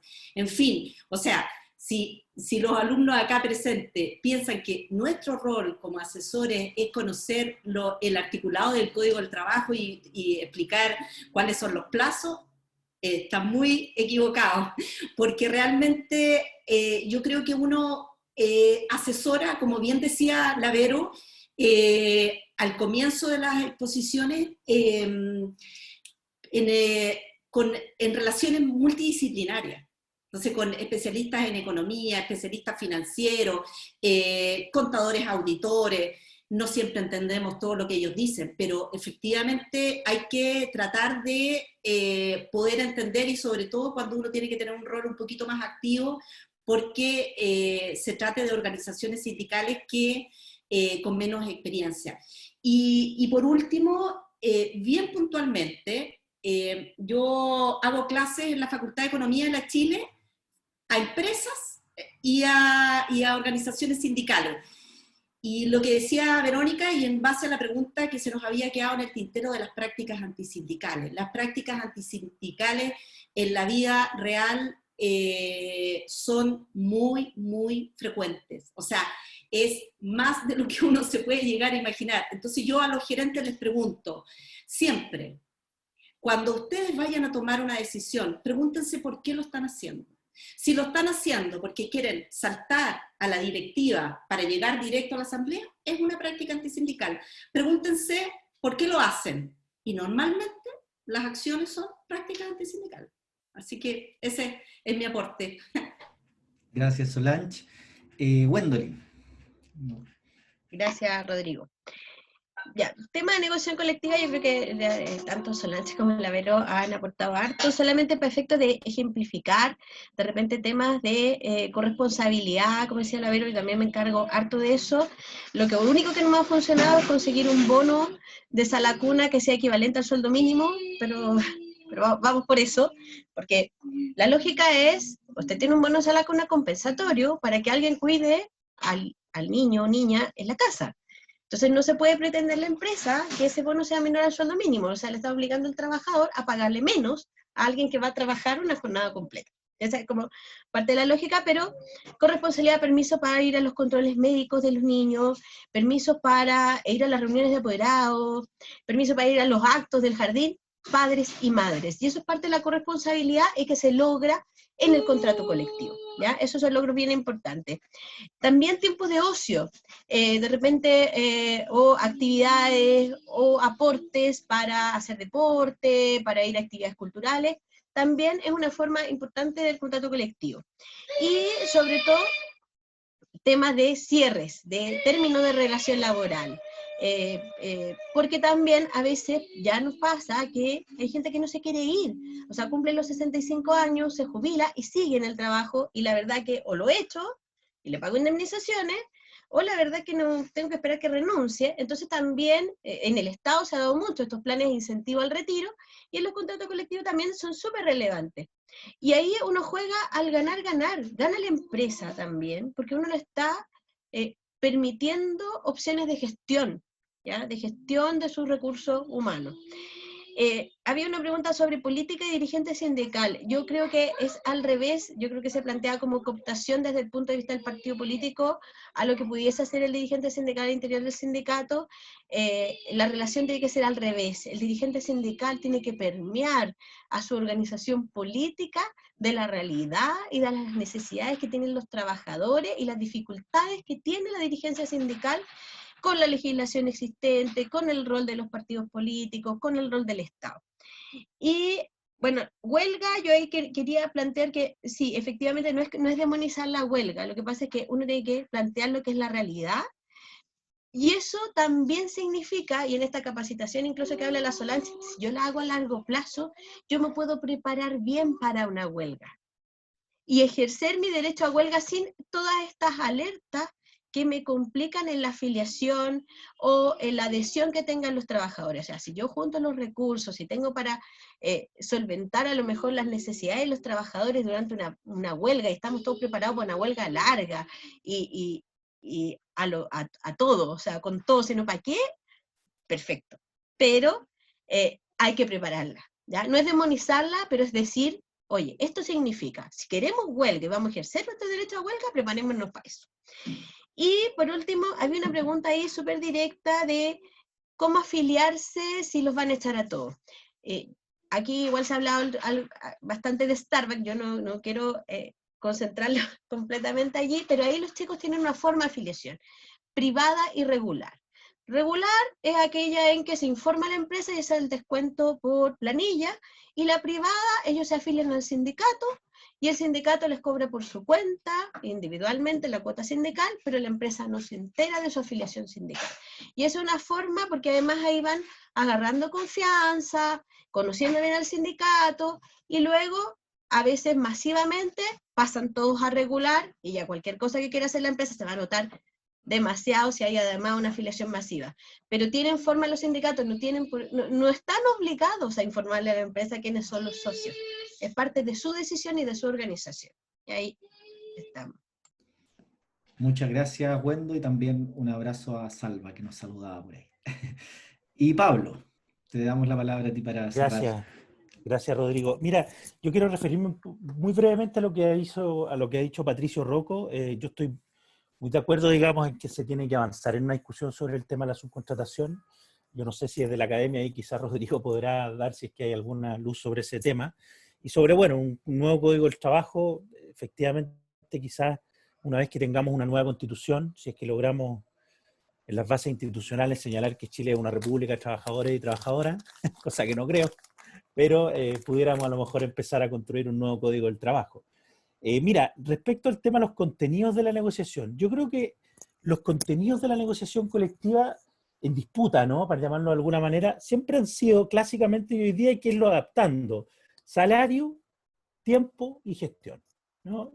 Y allí, digamos, hoy día, claro, hay que enfocarlo, hay que tener enfoque de género para abordar los temas de gestión y de tiempo, los temas de salario, etcétera. Hay que tener enfoque de migrantes también hoy día, por ejemplo, si es que tenemos muchos trabajadores migrantes. Pero yo creo que clásicamente han sido eso. O sea, uno regula temas de salario, temas de tiempo, temas de gestión, y allí, bueno, hay una infinidad de cláusulas y contenidos que hoy día, por cierto, requieren adaptarse a las nuevas realidades y a estas nuevas. Yo creo que el tema del feminismo es una lucha histórica, no creo que es una nueva subjetividad, pero hay otras nuevas subjetividades que evidentemente también hay que recoger hoy día: el tema del feminismo, el tema del género, el enfoque de género. Me parece que esto tiene que bordear, y ahí el sindicalismo tiene que, por cierto, asumir eso. Ahora, el tema de las prácticas antisindicales, bueno, yo no quiero referirme mucho, sugiero que lean el programa John Biden en Estados Unidos, nada más lejano que nuestra propuesta, donde él tiene un tremendo contenido respecto al tema de las prácticas antisindicales en Estados Unidos. Esto no ocurre solo en Chile, ocurre en los países desarrollados, en donde efectivamente va cursando, ¿cierto?, una forma de gestionar las relaciones laborales que parece que van acentuando la práctica antisindical. Yo sugiero leer eso porque es muy interesante para ver cómo en otra cultura jurídica, social, etcétera, también tenemos los mismos problemas. Y respecto al tema de la preparación de la negociación colectiva, yo estoy muy de acuerdo. Una negociación colectiva hay que prepararla de antemano. Hay que preparar no solamente el tema del contenido, pedir la información que hoy día además está regulada en el Código del Trabajo, quizás avanzaremos, pero hoy día ya se puede tener un mapeo general: los estados de resultados, los balances, saber el costeo del contrato colectivo anterior y el actual, cuál es la brecha que nos separa, saber cuál es la realidad económica de la empresa es clave. Y eso, como abogado, uno muchas veces está limitado. Hoy día los equipos jurídicos que asesoramos sindicatos en el ámbito de la negociación colectiva ya no solo somos abogados, tenemos multiprofesiones, digamos, ingenieros, economistas, contadores, que acompañan un proceso que es mucho más complejo. Y ahí, pastelero a tus pasteles, yo creo que también los asesores jurídicos tenemos que reconocer que tenemos ciertas limitaciones más allá, ¿cierto?, de la formación y capacitación que uno mismo constantemente va dándose, digamos. Yo creo que aquí todas y todos sabemos que tenemos que seguir estudiando siempre. Esto es un constante y permanente aprendizaje. Y también el sindicato tiene que prepararse, y ahí el asesor, como decía Wendell, juega un rol: los fondos para preparar la huelga. O sea, hoy día es impensado que un sindicato con historia, con tradición, no tenga un fondo sindical para afrontar el proceso de negociación colectiva. Y eso hay que hacerlo. El tema comunicacional hoy día es clave: las redes sociales, particularmente cómo se muestra el conflicto colectivo, etcétera. Entonces, claro, hay otros aspectos que van más allá, como decía Solange, de leer el código, los plazos y entregar un esquema de la negociación clarito. Hay otros aspectos que también a nosotros nos han ido desafiando, y ese es también un poco lo que me gustaría transmitirle a tus alumnos y alumnas, de que abran la mente del espacio de la negociación. Yo creo que también en eso los nuevos tiempos nos dan desafíos, pero también nos dan oportunidades que afrontar, y con eso termino. Gracias. Muchas gracias, Pablo, también a los cuatro por sus exposiciones iniciales y también por haber respondido las preguntas que fueron surgiendo tanto a los estudiantes como a otros colegas que nos acompañan aquí en la mañana. Así que muchísimas gracias de nuevo. Creo que ha sido una rica instancia de conversación, bien fluida, digamos. Quisimos quitarle estructura para que fuera precisamente lo que terminó siendo. Así que les reitero mi agradecimiento. Sin duda también represento aquí a los estudiantes del curso de sindicatos que están enfrentando por primera vez conocer a un sindicato, conocer la realidad del sindicato y trabajar con ellos, aportando un granito de arena. Ellos tienen poco tiempo y todavía no todas las capacidades para hacerlo, pero están enfrentando eso con alta responsabilidad. También para los estudiantes del curso de la SOLE que quisieron participar en esta mañana, y a los colegas que se han sumado. Eso, pues, muchísimas gracias y nos veremos seguro en otras oportunidades. Un abrazo grande. Chao, chao. Gracias. Chao, que estén Chao. bien. Gusto. Chao, chao. Chao, Rodrigo, gracias. Te queda Chao, bien. Lito. ¿No? Te queda bien. ¿Viste? Chao. Chao, que estés muy bien. Chao.